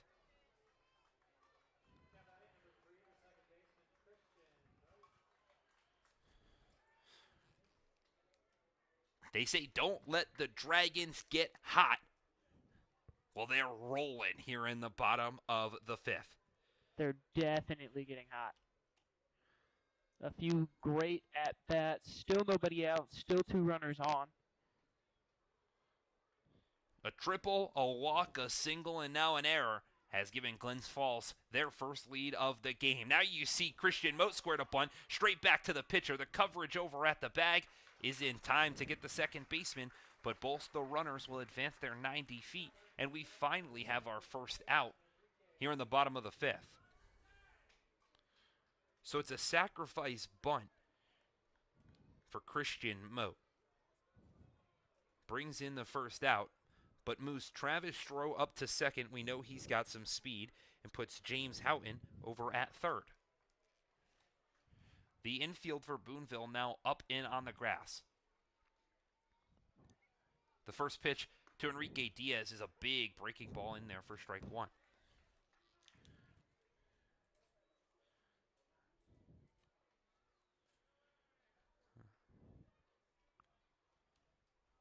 Diaz comes up big in these spots. Like to see him do it again, break this game open. The 0-1 fouls that one off over towards the Dragons dugout, and count will become 0-2. Diaz has got just 2 RBIs so far this season.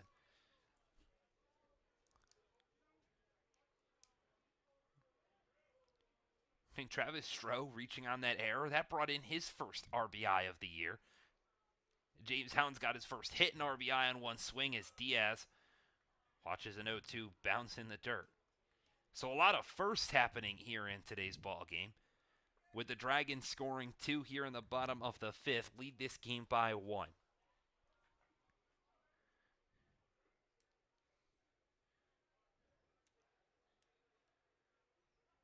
Turner comes set. And now timeout from Diaz. And Turner, he doesn't even really move. He kind of comes unset, gets back into his motion. He's ready. He wants to go. Turner kind of taking a long time to get the sign, and I don't think Diaz was a fan of that. Turner hasn't shaken off many pitches today. And he comes set again. The 1-2 pitch. It's fouled off. Diaz does a great job reaching to grab that one. So we'll redo the 1-2.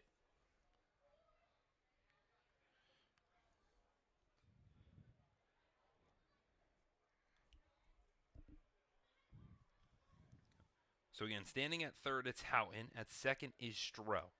Moat moved them over on the sacrifice bunt for the first out here at the bottom of the 5th. Finally, we see a shake from Turner. How about a second one? Diaz coming set, asks for time once again. I think Diaz wants Turner to get set quickly. He's not a fan of taking his time in the box. So Diaz comes set, Turner quickly after him. The 1-2 pitch is swung on and missed. Turner won the battle, shakes his head at the third baseman. Says, get out of my box. And Diaz walks back to the dugout after the swinging K for the second out in the bottom of the 5th, with Nick Galello coming to the dish. Got Diaz to chase the high heat there. Hard pitch to hit, no matter who you are. So in steps the first baseman, who's 0 for 2 today. The first pitch he sees on the outside half. Galello struck out swinging back in the first and then popped out to the shortstop in the 4th. Want to try to not leave these 2 runners stranded. Left on base numbers extremely high for Glens Falls. The 0-1 popped up out into deep right field. Back goes Resmondo at the wall, off the wall. 1 hop, 2 runs will score. Galello, he's going to waltz his way into second. The Dragons, they had an opportunity to score, and they grab it. The first double of 2025 for Nick Galello brings home 2, and the Dragons lead it 4-1.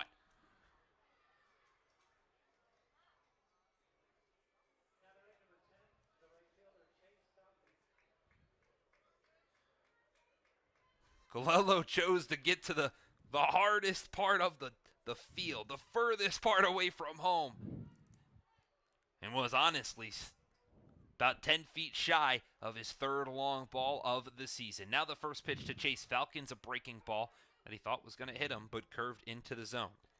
Either way, the RBI double for Nick Galello, followed up by some fireworks. He provided the fireworks with that hit. Had there been a wind blowing out to right field, that ball was probably gone. The 0-1 misses the zone, evens the count at 1 apiece. That one almost hit Falcon. Pretty much no wind here at East Field, but when it blows, it does blow kind of in that direction, like you mentioned, straight away or to right center field. The 1-1, another breaking ball, this one in the dirt. Turner, he's going to that well quite often.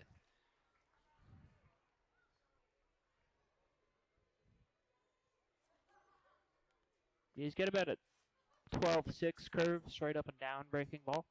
The 2-1, swung on and missed. Falcon took a big cut there.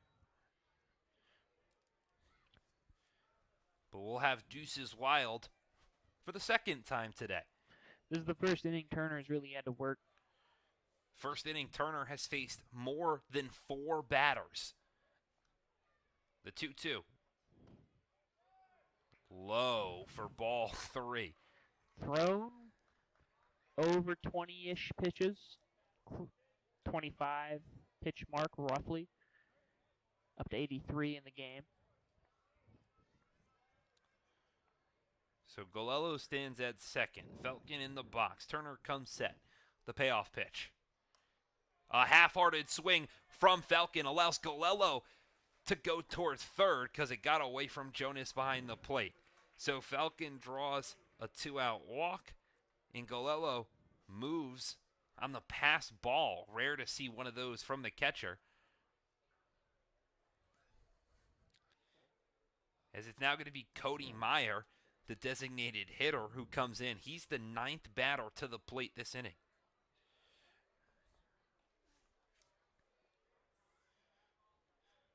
So far today, Meyer also 0 for 2. Grounded out his first time back in the second and then struck out to end the fourth. The first pitch he sees, he fouls straight back off the mask of Jonas behind the dish. Don't know if you noticed that, but you just had to see Tate Van Alsten run over to Ryan Dio and grab his batting gloves from him. Not often that you got to see a couple of the players go to the other side of the field. Maybe so much when the dugout's on the third base line, but to see a guy go from the first base side over to his third base coach because he had a leadoff triple. As the 0-1, the runner's on the move. The throw from Jonas bounced in there, not in time. No advance from Galello towards home. So Falcon, he picks up a stolen bag, makes it 2 runners in scoring position with a 1-1 count now to the designated hitter Cody Meyer. Good jump by Falcon. He's going to have that no matter what. Falcon grabs his 3rd stolen base this season. And now the Dragons, they can bust this game open against a team that's 14-9-1, second in the East Division standings. The 1-1 is big, swung on, gets behind Jonas, and that'll allow Galello to come in with ease. Falcon moves over to third, and the Dragons add 1 more. The wild pitch from Drew Turner hurts him once more. And now the Dragons lead by 4. It's 5-1 here in the bottom of the 5th. What an inning for Glens Falls. Everything been firing on all cylinders. So now a 1-2 count to Cody Meyer.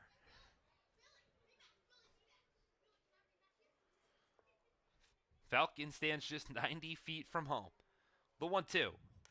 Above the head of Jonas and behind him. Easily Falcon will come in to grab it. It's 6-1. The Dragons, they're rolling. Another wild pitch. That time it clears the bases. And who says you need to have hits to come around and score? Chase Falcon reaches via a walk, steals his way to second, reaches third on a wild pitch, and comes home to score on one as well. The 2-2 to Meyer. Outside for ball 3. We finally got some arms in the pen, up and moving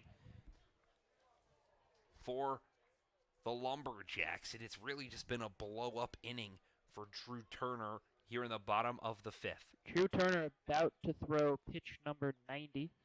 And the 3-2 misses outside for ball 4. So Cody Meyer makes it back-to-back walks here in the 5th, which means the lineup in this inning has turned over, and Tate Van Alsten, who had the leadoff triple, comes up for the second time. Boonville's head coach is going to come up to the mound to talk to Turner. I'd imagine he's stalling for the guy up and moving in the Boonville bullpen. No infield has come in, so just a conversation between Jay Gonzalez, the head coach for the Boonville Lumberjacks, and the pitcher, Drew Turner. Again, Turner had an excellent performance against the Dragons back on June 29th.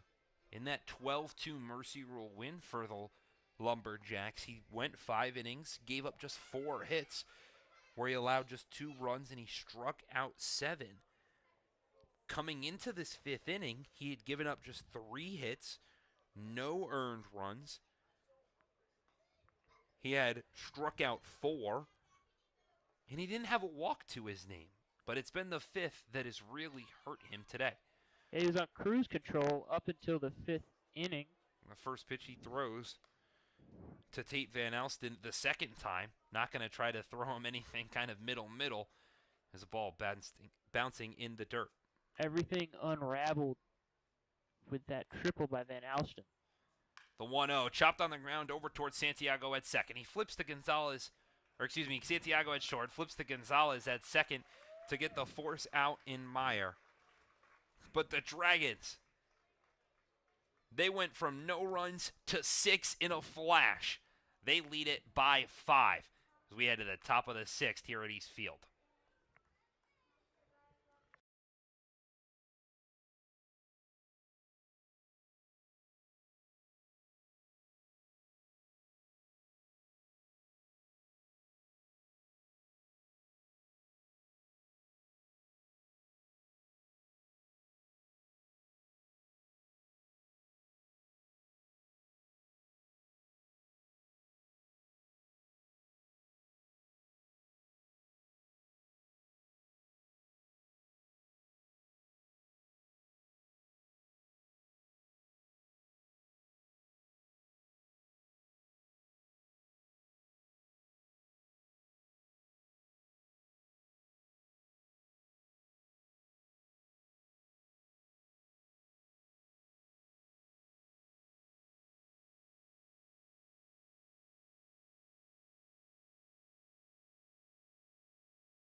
The stellar day of Jeremy Graham has come to an end.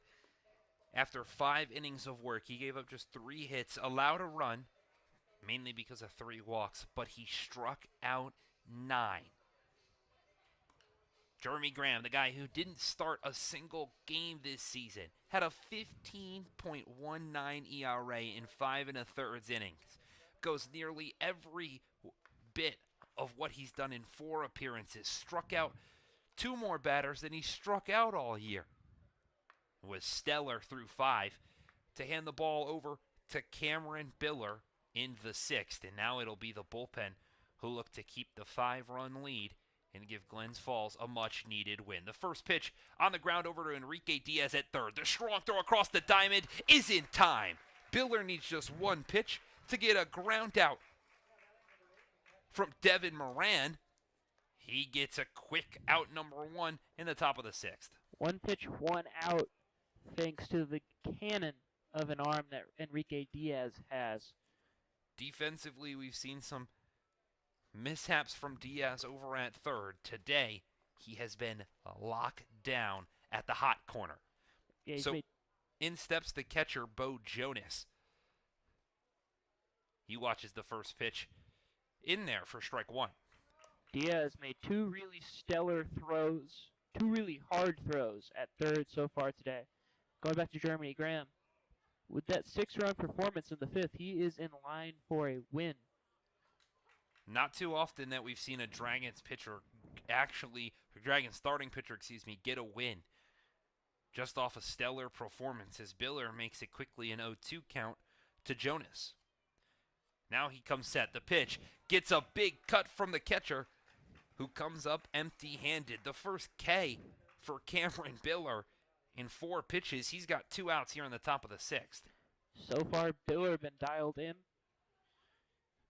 just like Graham was. And feeding off the momentum, we know Biller has been active in high-leverage situations, but so far this season, he's got a 13.5 ERA across 4 innings. Has not pitched really longer than an inning in any appearance so far this season. He's just thrown. This will be his 5th game where he's given up 6 runs, walked 4, struck out 4, given up a couple of hits as well, as he now evens the count to the designated hitter, Connor Tepetti. Biller, a two-way guy. I've seen him at first throughout the year. The 1-1. It's fouled. Back into the netting. Make the count 1-2.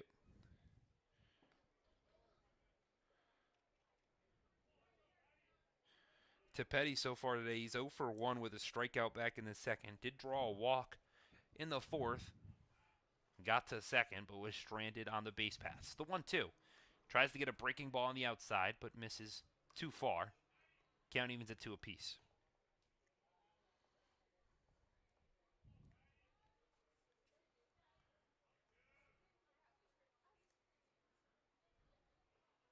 The 2-2 is in there for strike 3. It's back-to-back Ks for Cameron Biller.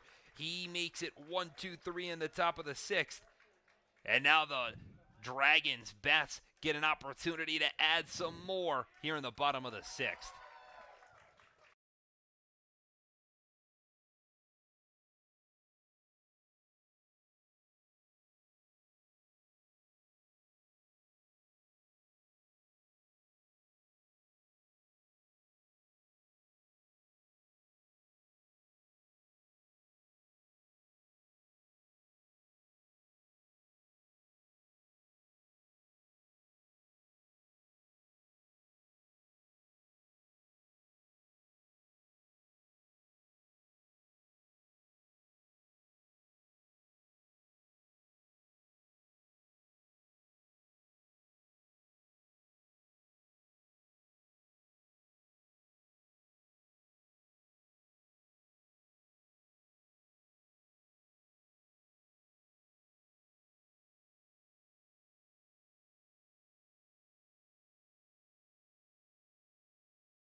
After a 6-run bottom of the fifth, Cameron Biller comes in and keeps it clean in the top of the sixth. We've got a new pitcher on the mound for the Boonville Lumberjacks. It's Anthony Schatz taking over for Drew Turner, who went just the 5 innings, gave up 6 hits, 6 runs, all of which were earned on 3 walks, but striking out 6. A lot of that number 6 throughout his stat line, not really good if you're a starter. Schatz comes in, he's got to face 8, 9, and 1.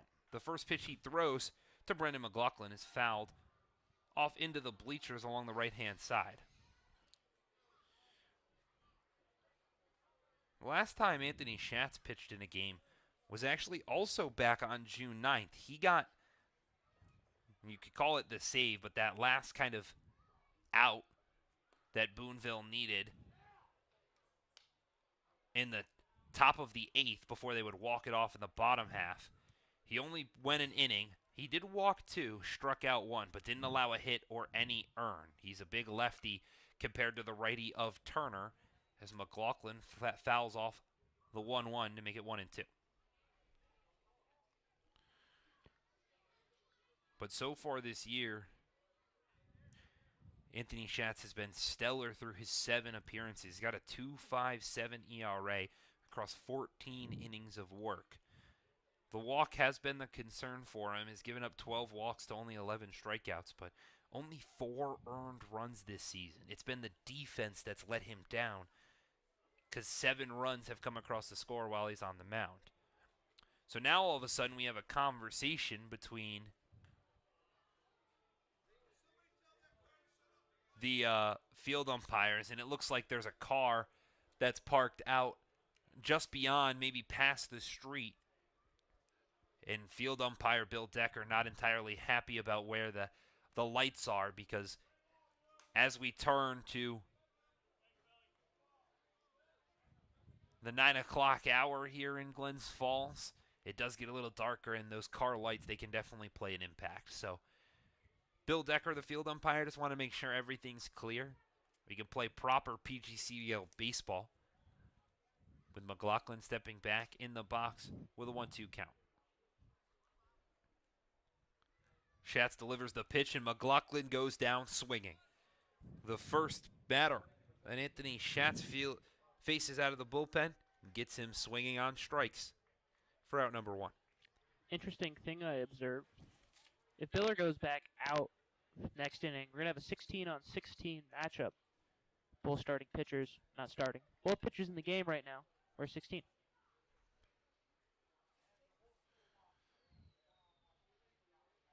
So in steps the lefty James Houghton. So far today, he's 1 for 2. Had an RBI single in that big 5th inning. First pitch he sees, it bounces in the dirt. Gets away from Jonas. Seen a couple of balls get away from the backstop.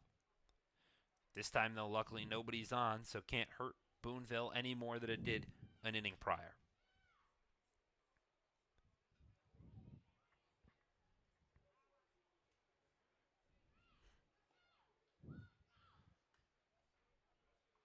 Schatz delivers the 1. Oh, it's lined out into left center field, and it's going to get down for a base knock into the gap. You see Houghton round towards second. He's going to try for extra bases, and he's in there. It's an extra base knock after picking up his first hit in 2025. The left fielder has got his first extra base hit. He puts himself on second with 1 out, and the Dragons looking to continue to roll. Houghton putting together a great second half of this game.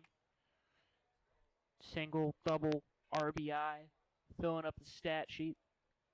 Big deal for a guy who hasn't played much, maybe trying to squeeze his way into more regular at-bats. And one of the few lefties will earn that spot as the first pitch to throw is hit, fielded by the shortstop Santiago. The throw down to third trying to get Houghton is not in time. So James Houghton with a heads-up base running play. Saw a ball hit deep into the gap between Perez and Santiago on the left-hand side. Tried to get the extra 90 feet and does. So they'll say Travis Stroh got a single because of where that ball was placed. And a runner's advanced to the corner with 1 out in the heart of the lineup in Christian Moat to the plate. Would have been a tough play As Moat watches the first pitch in there for strike one. It would have been a tough play even if you went to first to try to get Stroh. Awkwardly placed ball for the defense. Stroh, no, he's got some speed over at first, but a lefty on the mound now. The 0-1 is a breaking ball, misses low though.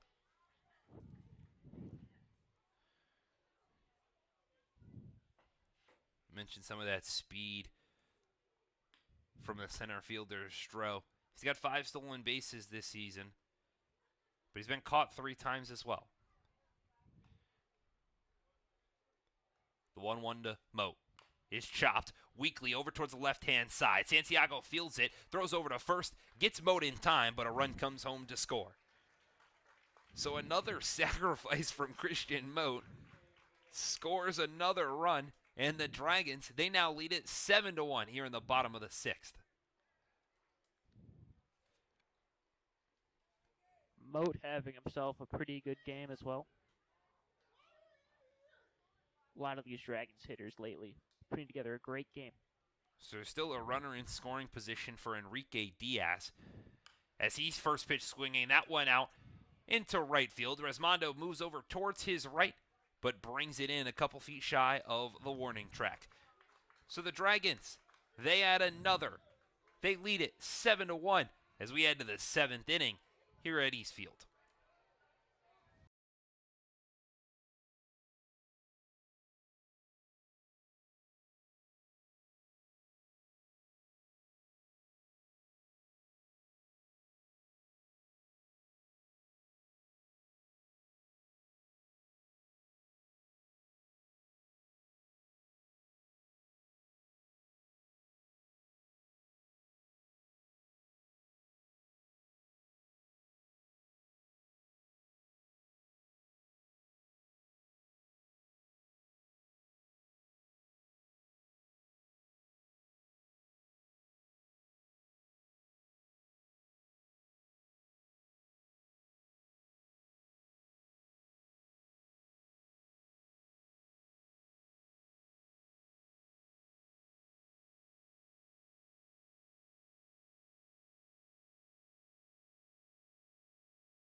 Welcome back for the top of the 7th here at Eastfield.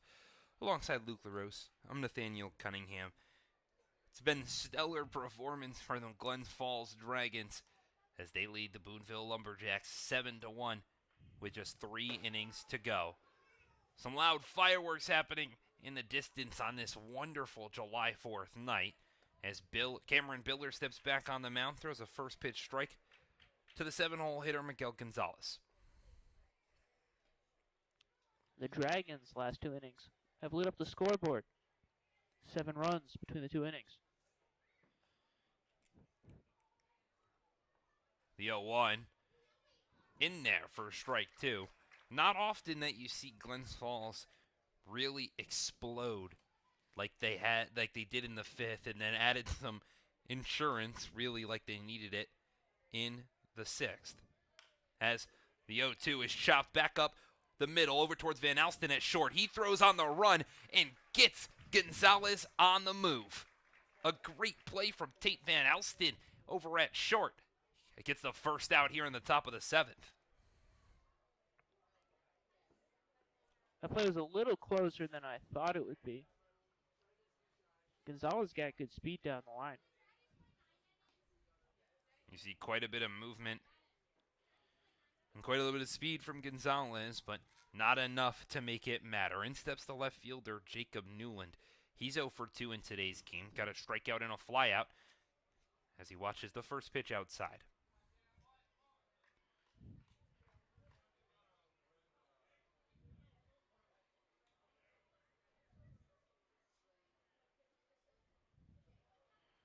The 1-0. High for ball 2.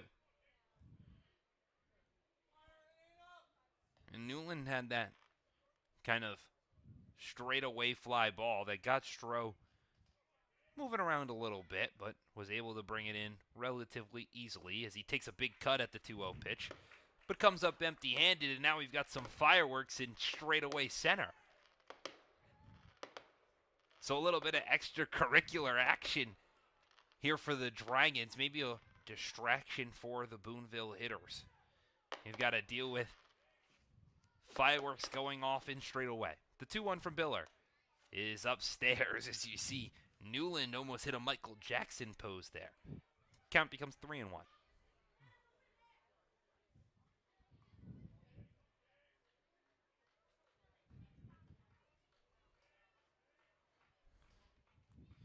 The 3-1 from Biller is a breaking ball, big breaking ball that got in there for strike 2. So the count will draw full.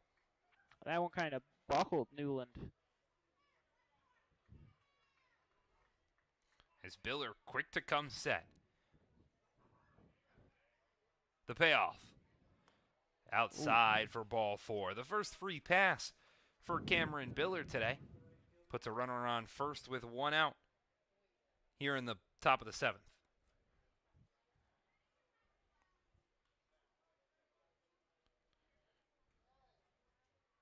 So in steps the right fielder, Mason Rismondo, who had a tough read on that ball out in right field that allowed Tate Van Alsten to have the leadoff triple in the 5th. He's first pitch swinging. This one out into the left center field gap. Houghton goes over, but he'll get underneath it easily and bring it in for out number 2. So allowed, second out. Retires Rismondo to bring up the extra hitter, Akil Namala. That ball had a pretty good pace on it. It didn't allow Newland to tag up and try to advance to second. Just hit too hard for them to do anything with it. With that second out, too, that matches the longest appearance for Cameron Biller so far this year. As the first pitch almost hits Namala. It's inside, though, for ball 1. So Biller's only gone at most an inning in 2/3 this year. That was back on June 20th against Mohawk Valley. The 1-0 upstairs.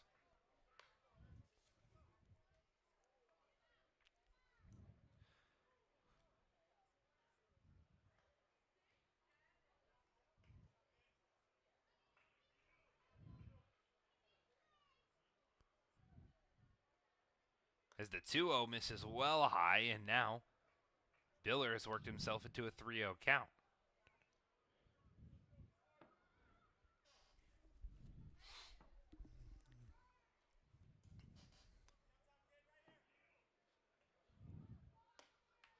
The 3-0 nips the outside half for strike 1.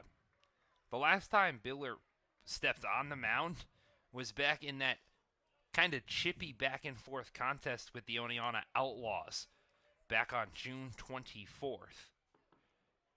As the 3-1 from Biller is well outside, makes it ball 4. And that's also a big walk if you're Akil Namala, because that's just his second walk in 50 at-bats this season, which would easily prompt the pitching coach, Matt Gonzalez, to come have a conversation with the big righty. Yeah, that's a rare walk for Namala. We saw earlier. If it's near the plate, he's swinging away. Doesn't matter if he makes contact or not. A lot of strikeouts for Namala, too, due to his free-swinging approach, but this conversation quick from the pitching coach Gonzalez, and really they would love to have Biller get this final out, get out of this inning, but it's the top of the lineup that, like you mentioned, Luke, has caused some problems for the Dragons today, really in particular the starter Jeremy Graham. But since then, it's really been excellent work from Glens Falls. The rest of the lineup, if they can just get that one out and move the line on, it would only need 2 innings out of the rest of its bullpen. Perez, he's first pitch swinging, popped up into foul territory on the left-hand side. Diaz loses it, it's got to dive, but makes the catch. The ball was turning back towards fair. Barely could see it, makes a dive on his left-hand side, and brings it in for out number 3. So, whoa, the meeting, all it took was one pitch after that. Glens Falls, they still lead it 7-1 as we head to the bottom of the 7th.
The bottom of the 7th about to get underway with the Dragons leading the Lumberjacks 7-1 here at East Field.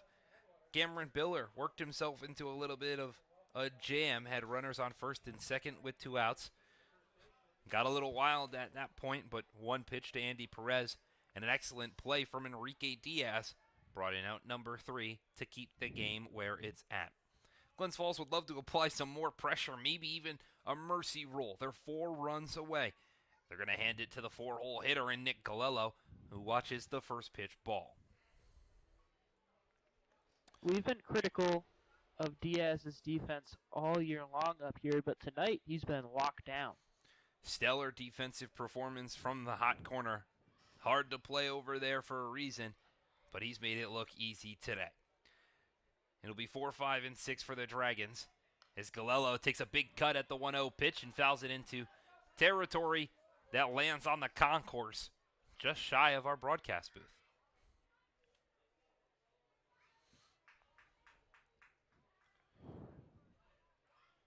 So lefty and Anthony Schatz is back out there on the mound for the Lumberjacks.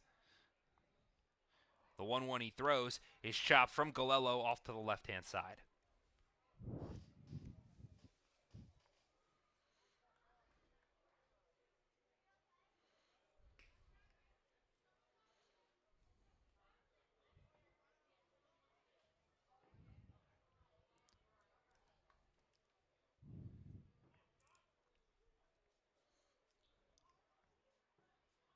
So Schatz comes set. The 1-2. Breaking ball. Low for ball 2. If the Dragons, if they can hold on to this 7-1 lead, beat Boonville, that'll help them in the standings because the Utica Blue Sox, they actually trail by 1 to Saugerties right now. And Galello fouls that one off to the left-hand side. So Utica, who stands 3.5 games ahead of the Dragons in the standings, would drop a game, the Dragons, or drop a half game, the Dragons would add a half game. They'd be a little bit closer to that 5th spot. Mohawk Valley not in action tonight. Or excuse me, they were in action earlier. They lost to the Oneonta Outlaws at Oneonta, and that snaps an 8-game losing skid for the team out just a little bit west of us. So Oneonta, big time win for them. Big time win for the Dragons, too, trying to claw back into that fourth playoff spot. The 3-2 to Galello is swung over the top of for strike 3. Got him to just chase a breaking ball in the dirt, but tonight can be a big swing in the standings. Good way to claw a bunch of games back if Glens Falls can hold on. So the two teams, they need to lose games. Mohawk Valley and Utica taking the losses. Oneonta not really in the picture. They're 14 games out of first place, 5 behind the Dragons. So not somebody to forget about, but not on the top of everyone's minds. Glens Falls can pick this up, a nice shift in those East Division standings. Chase Falcon, the right fielder, steps into the box. He watched the first pitch outside for ball 1 and watches the 1-0 even further outside. Falcon so far today, he's 1 for 2 with a single back in the fourth. Struck out in the second, walked, and then would come around to score really by himself in the fifth. The 2-0 is swung on and missed. I mentioned that Falcon came around to score by himself. Well, he drew a walk back in the fifth. He then stole second, reached third on a wild pitch, and then scored on a wild pitch. That was the 5th run of the frame. As he watches now the 2-1 low for ball 3. He's had a good game over these last couple innings. It's tough to really think about who would be your player of the game, as the 3-1 is chopped foul straight back. Pitching-wise, you feel like it has to go to a guy like Jeremy Graham. A start like him, 5 innings, just 3 hits, 3 Ks, or 3 walks, 9 Ks. That's a guy. But hitting-wise, there's been a couple of players that have had their part in all of this, but you got to imagine James Houghton having a heck of a day himself. The 3-2 bounced in the dirt for ball 4. So he'll walk down to first, his second walk of the day. Brings up the designated hitter, Cody Meyer. Yeah, those two guys, Houghton and Graham. Graham in line for a win. Houghton, double, single, RBI. Van Alstyne has a triple. His first extra base hit of the year. Whole lot of action throughout this entire Dragons lineup. It's been impressive to watch Glens Falls be this successful. The first pitch to Myers, again, well outside. Looks like Anthony Schott struggling to find the zone a little bit.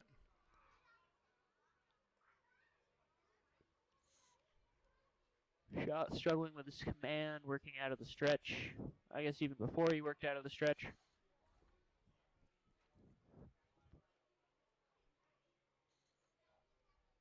The 1-0 runs inside, almost nails Meyer. He dips his feet out of the way in time, makes the count 2-0.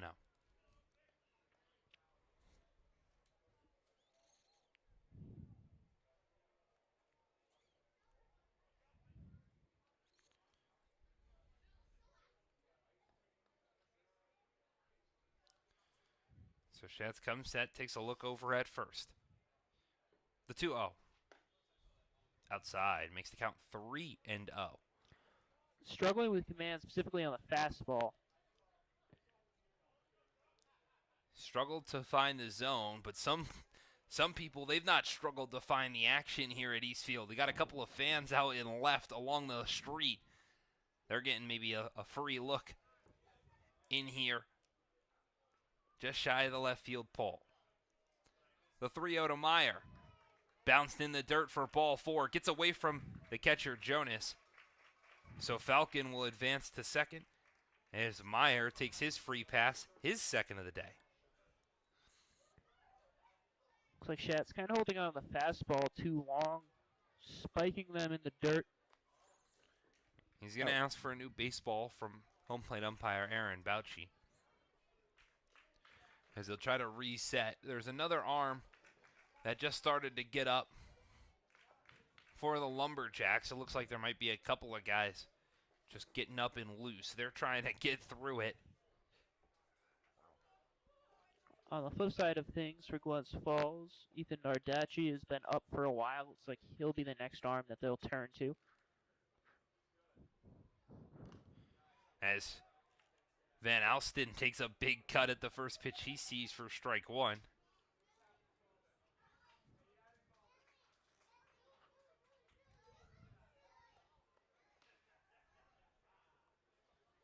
Van Alsten, you mentioned it, had that big triple back in the fifth. Actually had 2 ABs in that fifth frame. But he grounded into a fielder's choice his second time. Batted around in that inning. The 0-1 is the runner's on the move. Chop ball foul off to the third base side. Falcon had an excellent jump because Schatz wasn't taking a look at him over at second. But Van Alsten chopped one just foul to make the count 0-2, and both the runners have to go back. Van Alsten that inning had to go back to Ryan Dio and grab his batting gloves. He gave it to Dio after the triple, didn't think he'd need them again. Turns out he did.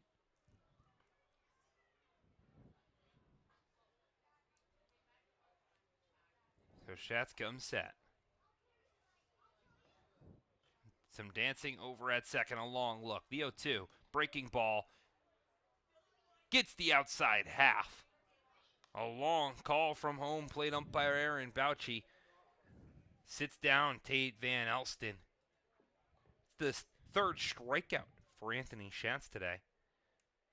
Picks up out number 2 in his first strikeout looking.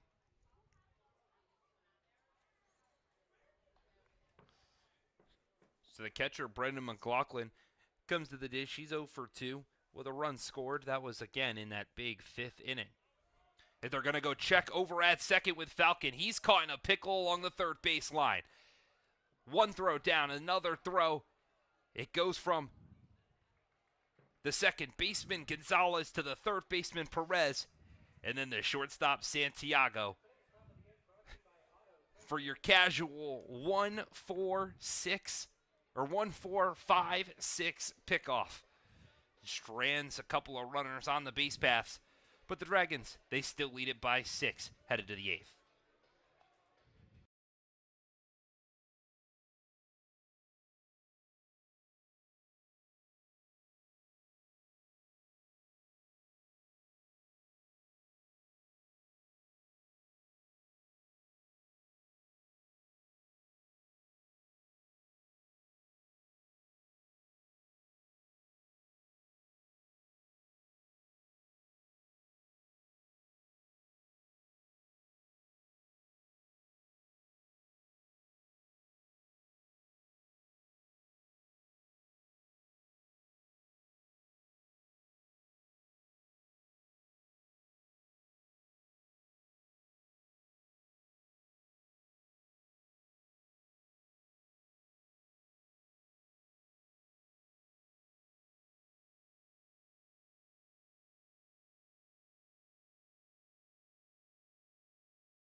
Two innings to go for Glens Falls to pick up a big win in their first of the month of July.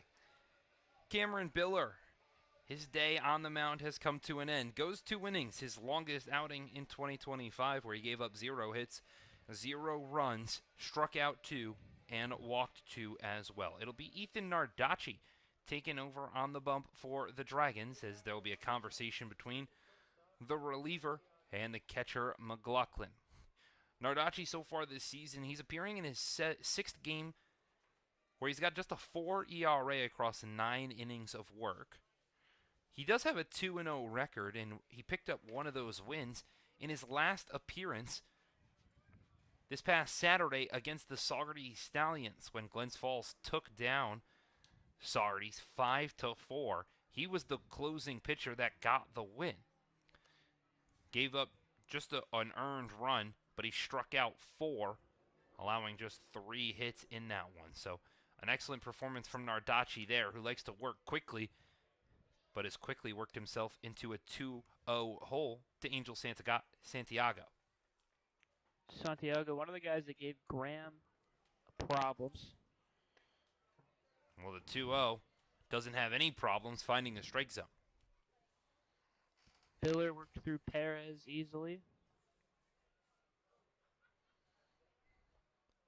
The 2-1 is chopped over towards Diaz, but it bounces left of the third base line. Even though the third baseman made an excellent play deep in foul territory. So the count will become even at 2 apiece for Nardacci, who is quick to move on the mound. Pitches out of the stretch, but very quickly gets his sign to come set as the 2-2 is swung on and missed. Gets the first batter he sees tonight, Angel Santiago, down swinging.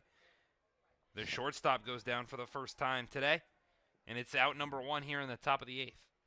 Santiago chased at that pitch, low and outside. Nardacci moving quickly. Ethan Nardacci doesn't waste any time on the bump. As in steps the lefty Carter McKay. He's 0 for 3 today with 2 strikeouts and a weak ground out. He takes a first pitch at a ball that was low for strike 1. Not only does he move quickly, he pitches with some good velocity. Got great speed on his fastball.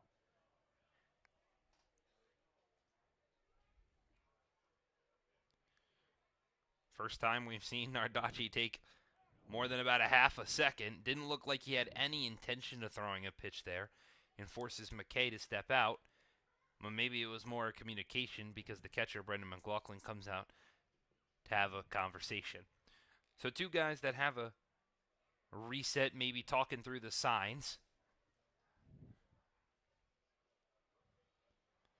Yeah, it looks like they're trying to communicate what the signs mean. We know McLaughlin's defensive prowess behind the plate. He'll always try to mix it up, change it. And pro defensive catcher for the Dragons. And he's called a good game behind the plate, too. Seems to be on the same page, and that'll help. As the 0-1 pitch is another big cut from McKay, who comes up empty-handed. That time on a breaking ball. Got him to chase on a fastball outside the zone, then he chases on a breaking ball. The 0-2. This one's fouled straight back over our broadcast booth here and into the parking lot. Not quite the parking lot, hit the roof.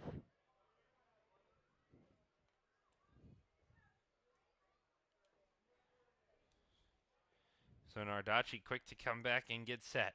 The 0-2. Just outside. You hear the Dragons dugout, maybe some fans as well in the bleacher section. I'm getting a little excited, thought that might have been 2 strikeouts in a row. Instead, Nardacci will have to put 1 more in. The 1-2.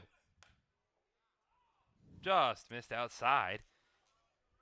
And Nardacci, you could hear him from here. He was getting every inch that he could out of that one. Tried to muscle every mile an hour possible.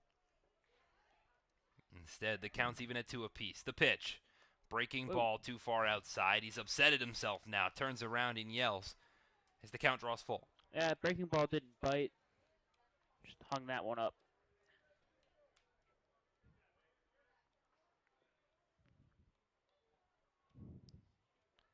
The payoff pitch. In there for strike 3. McKay threw the bat thinking it was a ball. He's shaking his head, ripping off his batting gloves in disgust. saying some words, but walking straight towards the dugout. So it's back-to-back strikeouts for Ethan Nardacci. The crowd goes wild and steps up the center fielder, Devin Moran. A lot of that was the Glens Falls dugout cheering for their guy. The first pitch to the center fielder is in there for strike one.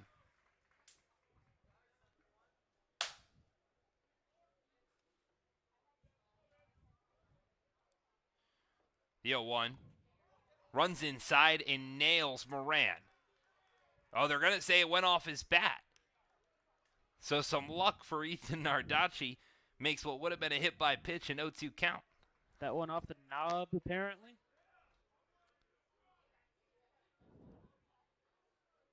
Nardacci does have a singular hit batter through his 9 innings of work, though. As the 0-2, he gets everything behind. He's got some celebration as well. Hops off the mound, skips his way to the dugout, and you see the Glens Falls Dragons, they are rolling. They're excited. It's 7-1 as they get some more insurance time in the bottom half.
One last chance for the Dragons to add any more offense if they want to. 4 runs they score here in the bottom of the 8th, and they don't even need to play the 9th. It's 7-1 here at East Field. It'll be 8-9-1 for the Dragons to face Anthony Schatz for his 3rd inning of work. The first pitch to Brendan McLaughlin is low for ball 1.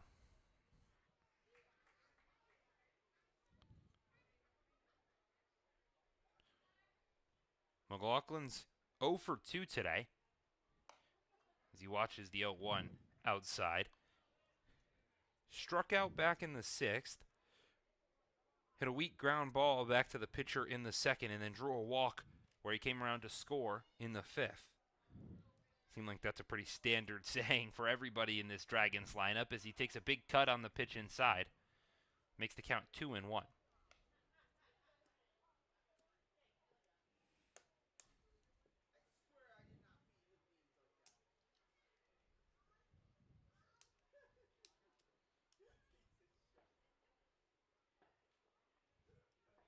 The 2-1. Fouled off into the chest protector of the catcher, Bo Jonas. So home plate umpire Aaron Bouchy will give him a second as the count evens at 2 apiece. It's officially nightfall. It took quite a bit here at Eastfield. And summertime months goes from that nice blue sky to a little bit of that darker shimmer, and then eventually it just becomes straight black. But it's still a beautiful day on this wonderful July 4th. Fireworks, you can see them kind of parading in the background, some off just out of view to the right-hand side as well. Had those ones at dead center field earlier, but yeah, beautiful day. Great day for some baseball. The 2-2 is in there for strike 3. So McLaughlin goes down for the second straight time, this time looking. The first looking K for Anthony Schatz out of the bullpen. Brings up the 9-hole hitter, James Houghton. Houghton, who has his first hit of the season, his first extra base hit of the year, in back-to-back innings nonetheless. Love to keep it going. He watches the first pitch outside for ball 1. Houghton had some fireworks for that at bat. Off right field ways.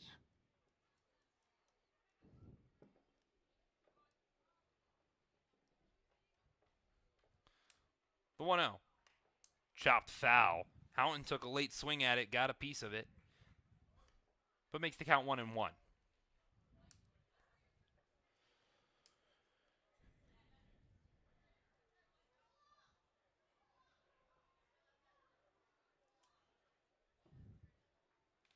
So Anthony Schatz, the pitcher for the Lumberjacks, he likes to take his time. Gets a fastball high in the zone and gets Houghton swinging.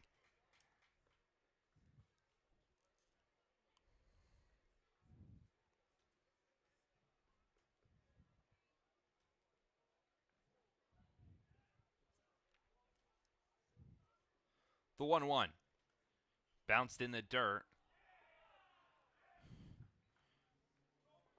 Actually evens the count at 2 apiece.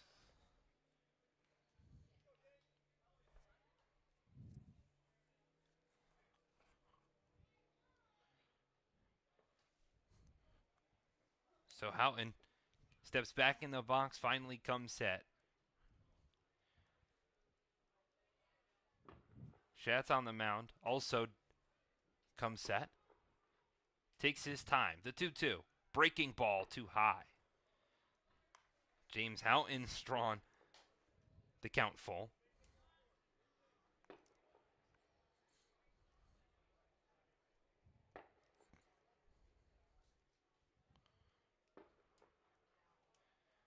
And the payoff pitch is fouled into the netting. So Houghton making Schatz earn this out. Says you want to get at it here, you want to be done. Well, you're going to have to do it the proper way.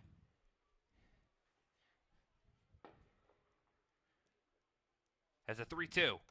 It's too far upstairs, and Houghton adds to his excellent performance. Adds a walk to the tenure, reaches base for the 3rd time today, and puts a runner on with just 1 out as the lineup turns over. Yeah, great at bat by Houghton. He's had an amazing night. In steps the leadoff hitter, Travis Stroh, who's 1 for 4 today, but has reached twice thanks to an error back in the 5th. He takes a big cut at the first pitch he sees for strike 1.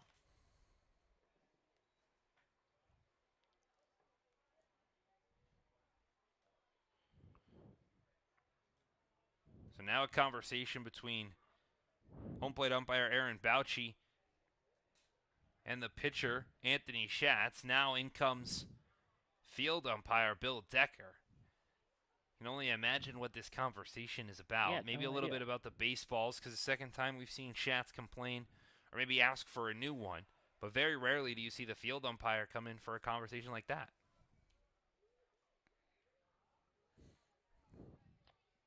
Schatz too picky with the baseballs, maybe.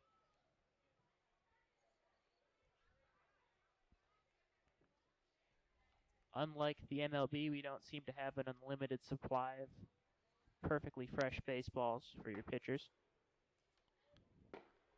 So Schatz taking his time to get the sign with Houghton over at first. Finally does as a big firework explodes in center. The 0-1 pitch. Well outside, gets past Jonas behind the dish, and that'll allow Houghton to advance the 90 feet to second.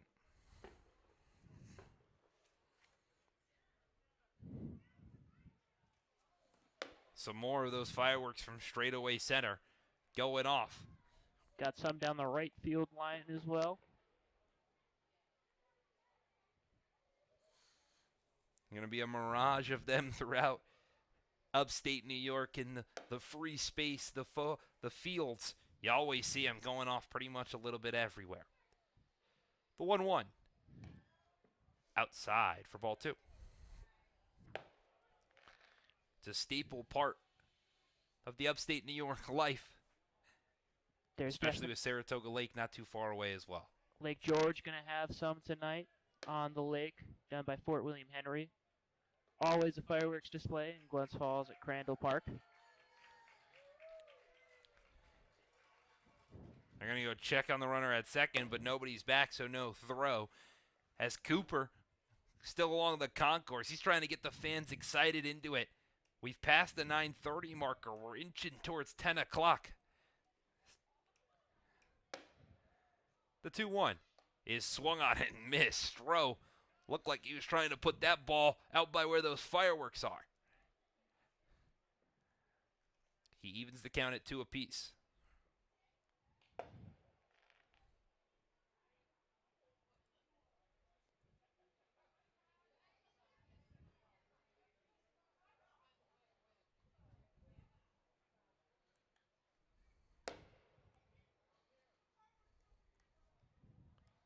The 2-2.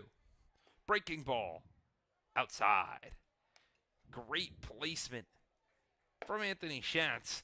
Trying to get a swinging strikeout on Travis Stroh. Instead, count becomes full. Second batter in a row to be in the 3-2 count. The pitch. This one's fouled off the netting. And Stroh, just like Houghton, making Schatz earn it. Yeah, both these batters put together a couple really long, deep at-bats. That to be pitch number 7 in this full count.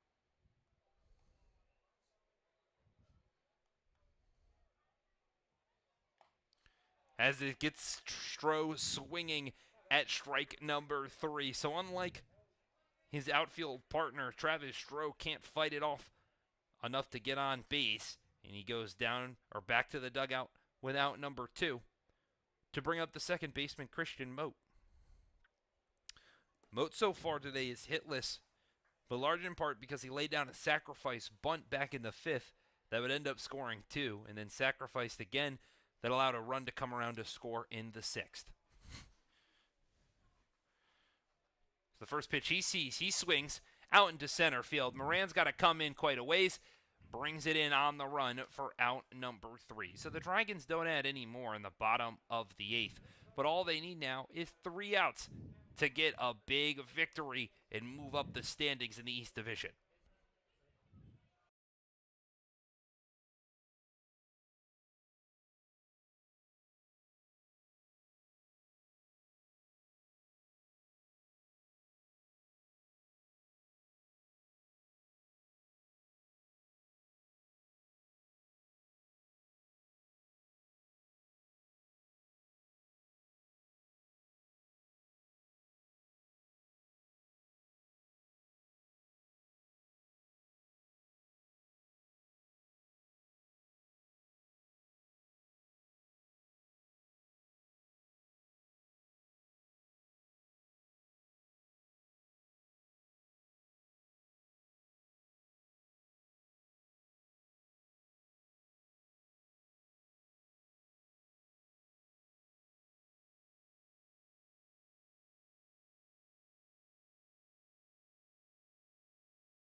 Welcome back to East Field here in Glens Falls, New York. It's the top of the 9th, where the Dragons, they need just 3 outs before they can call it a big win after having a 7-1 lead over the Boonville Lumberjacks. There will be a pinch hitter here to start the ninth. It's going to be Martzoff. number 33, Max Martzoff, known to pitch. Looks like he might be getting his first AB of the season here as he watches the first pitch strike.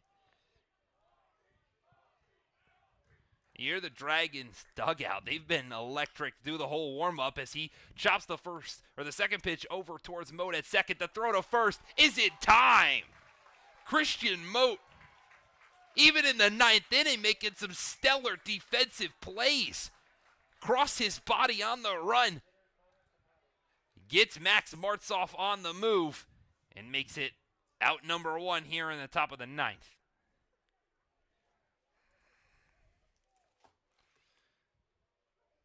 So now in steps the designated hitter, Connor Tapetti.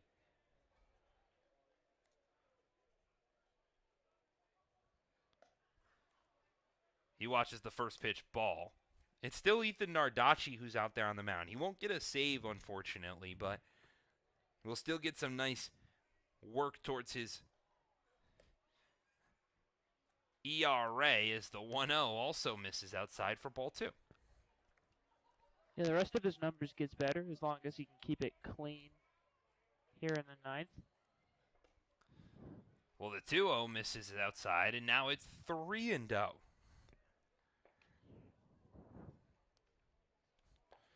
Tapetti so far today, he's got 2 strikeouts, but also drew a walk back in the fourth, and he's drawn a second here in the ninth. So a 4-pitch free pass from Ethan Nardacci puts a runner on with only 1 out.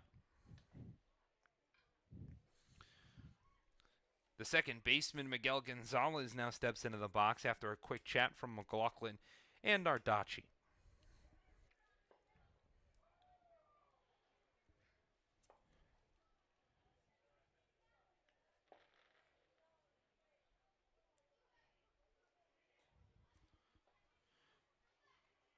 So the reliever comes set.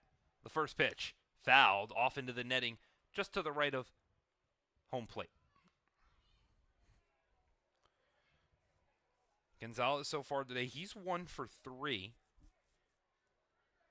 And there's only 3 hitters, now you take a look at it, that have recorded a hit for this Boonville lineup as that one's lined over to Moat at second. He flips to short for 1. The throw to first, not in time. So Christian Moat, he has been excellent defensively. Makes a throw, another one across his body, going out towards shallow right field to get Tapetti at second. And then Gonzalez was able to beat out the throw from Van Alsten to Galello at first. Either way, there's 2 outs now here in the top of the ninth with the left fielder Jacob Newland coming to the dish. Moat had that E for the very first batter of the game, and then since then he's been dialed in defensively. Nardacci throws the first pitch to Newland.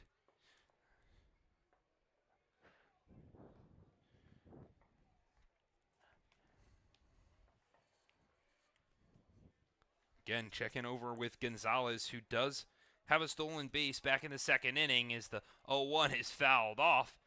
And now the Dragons are 1 strike away.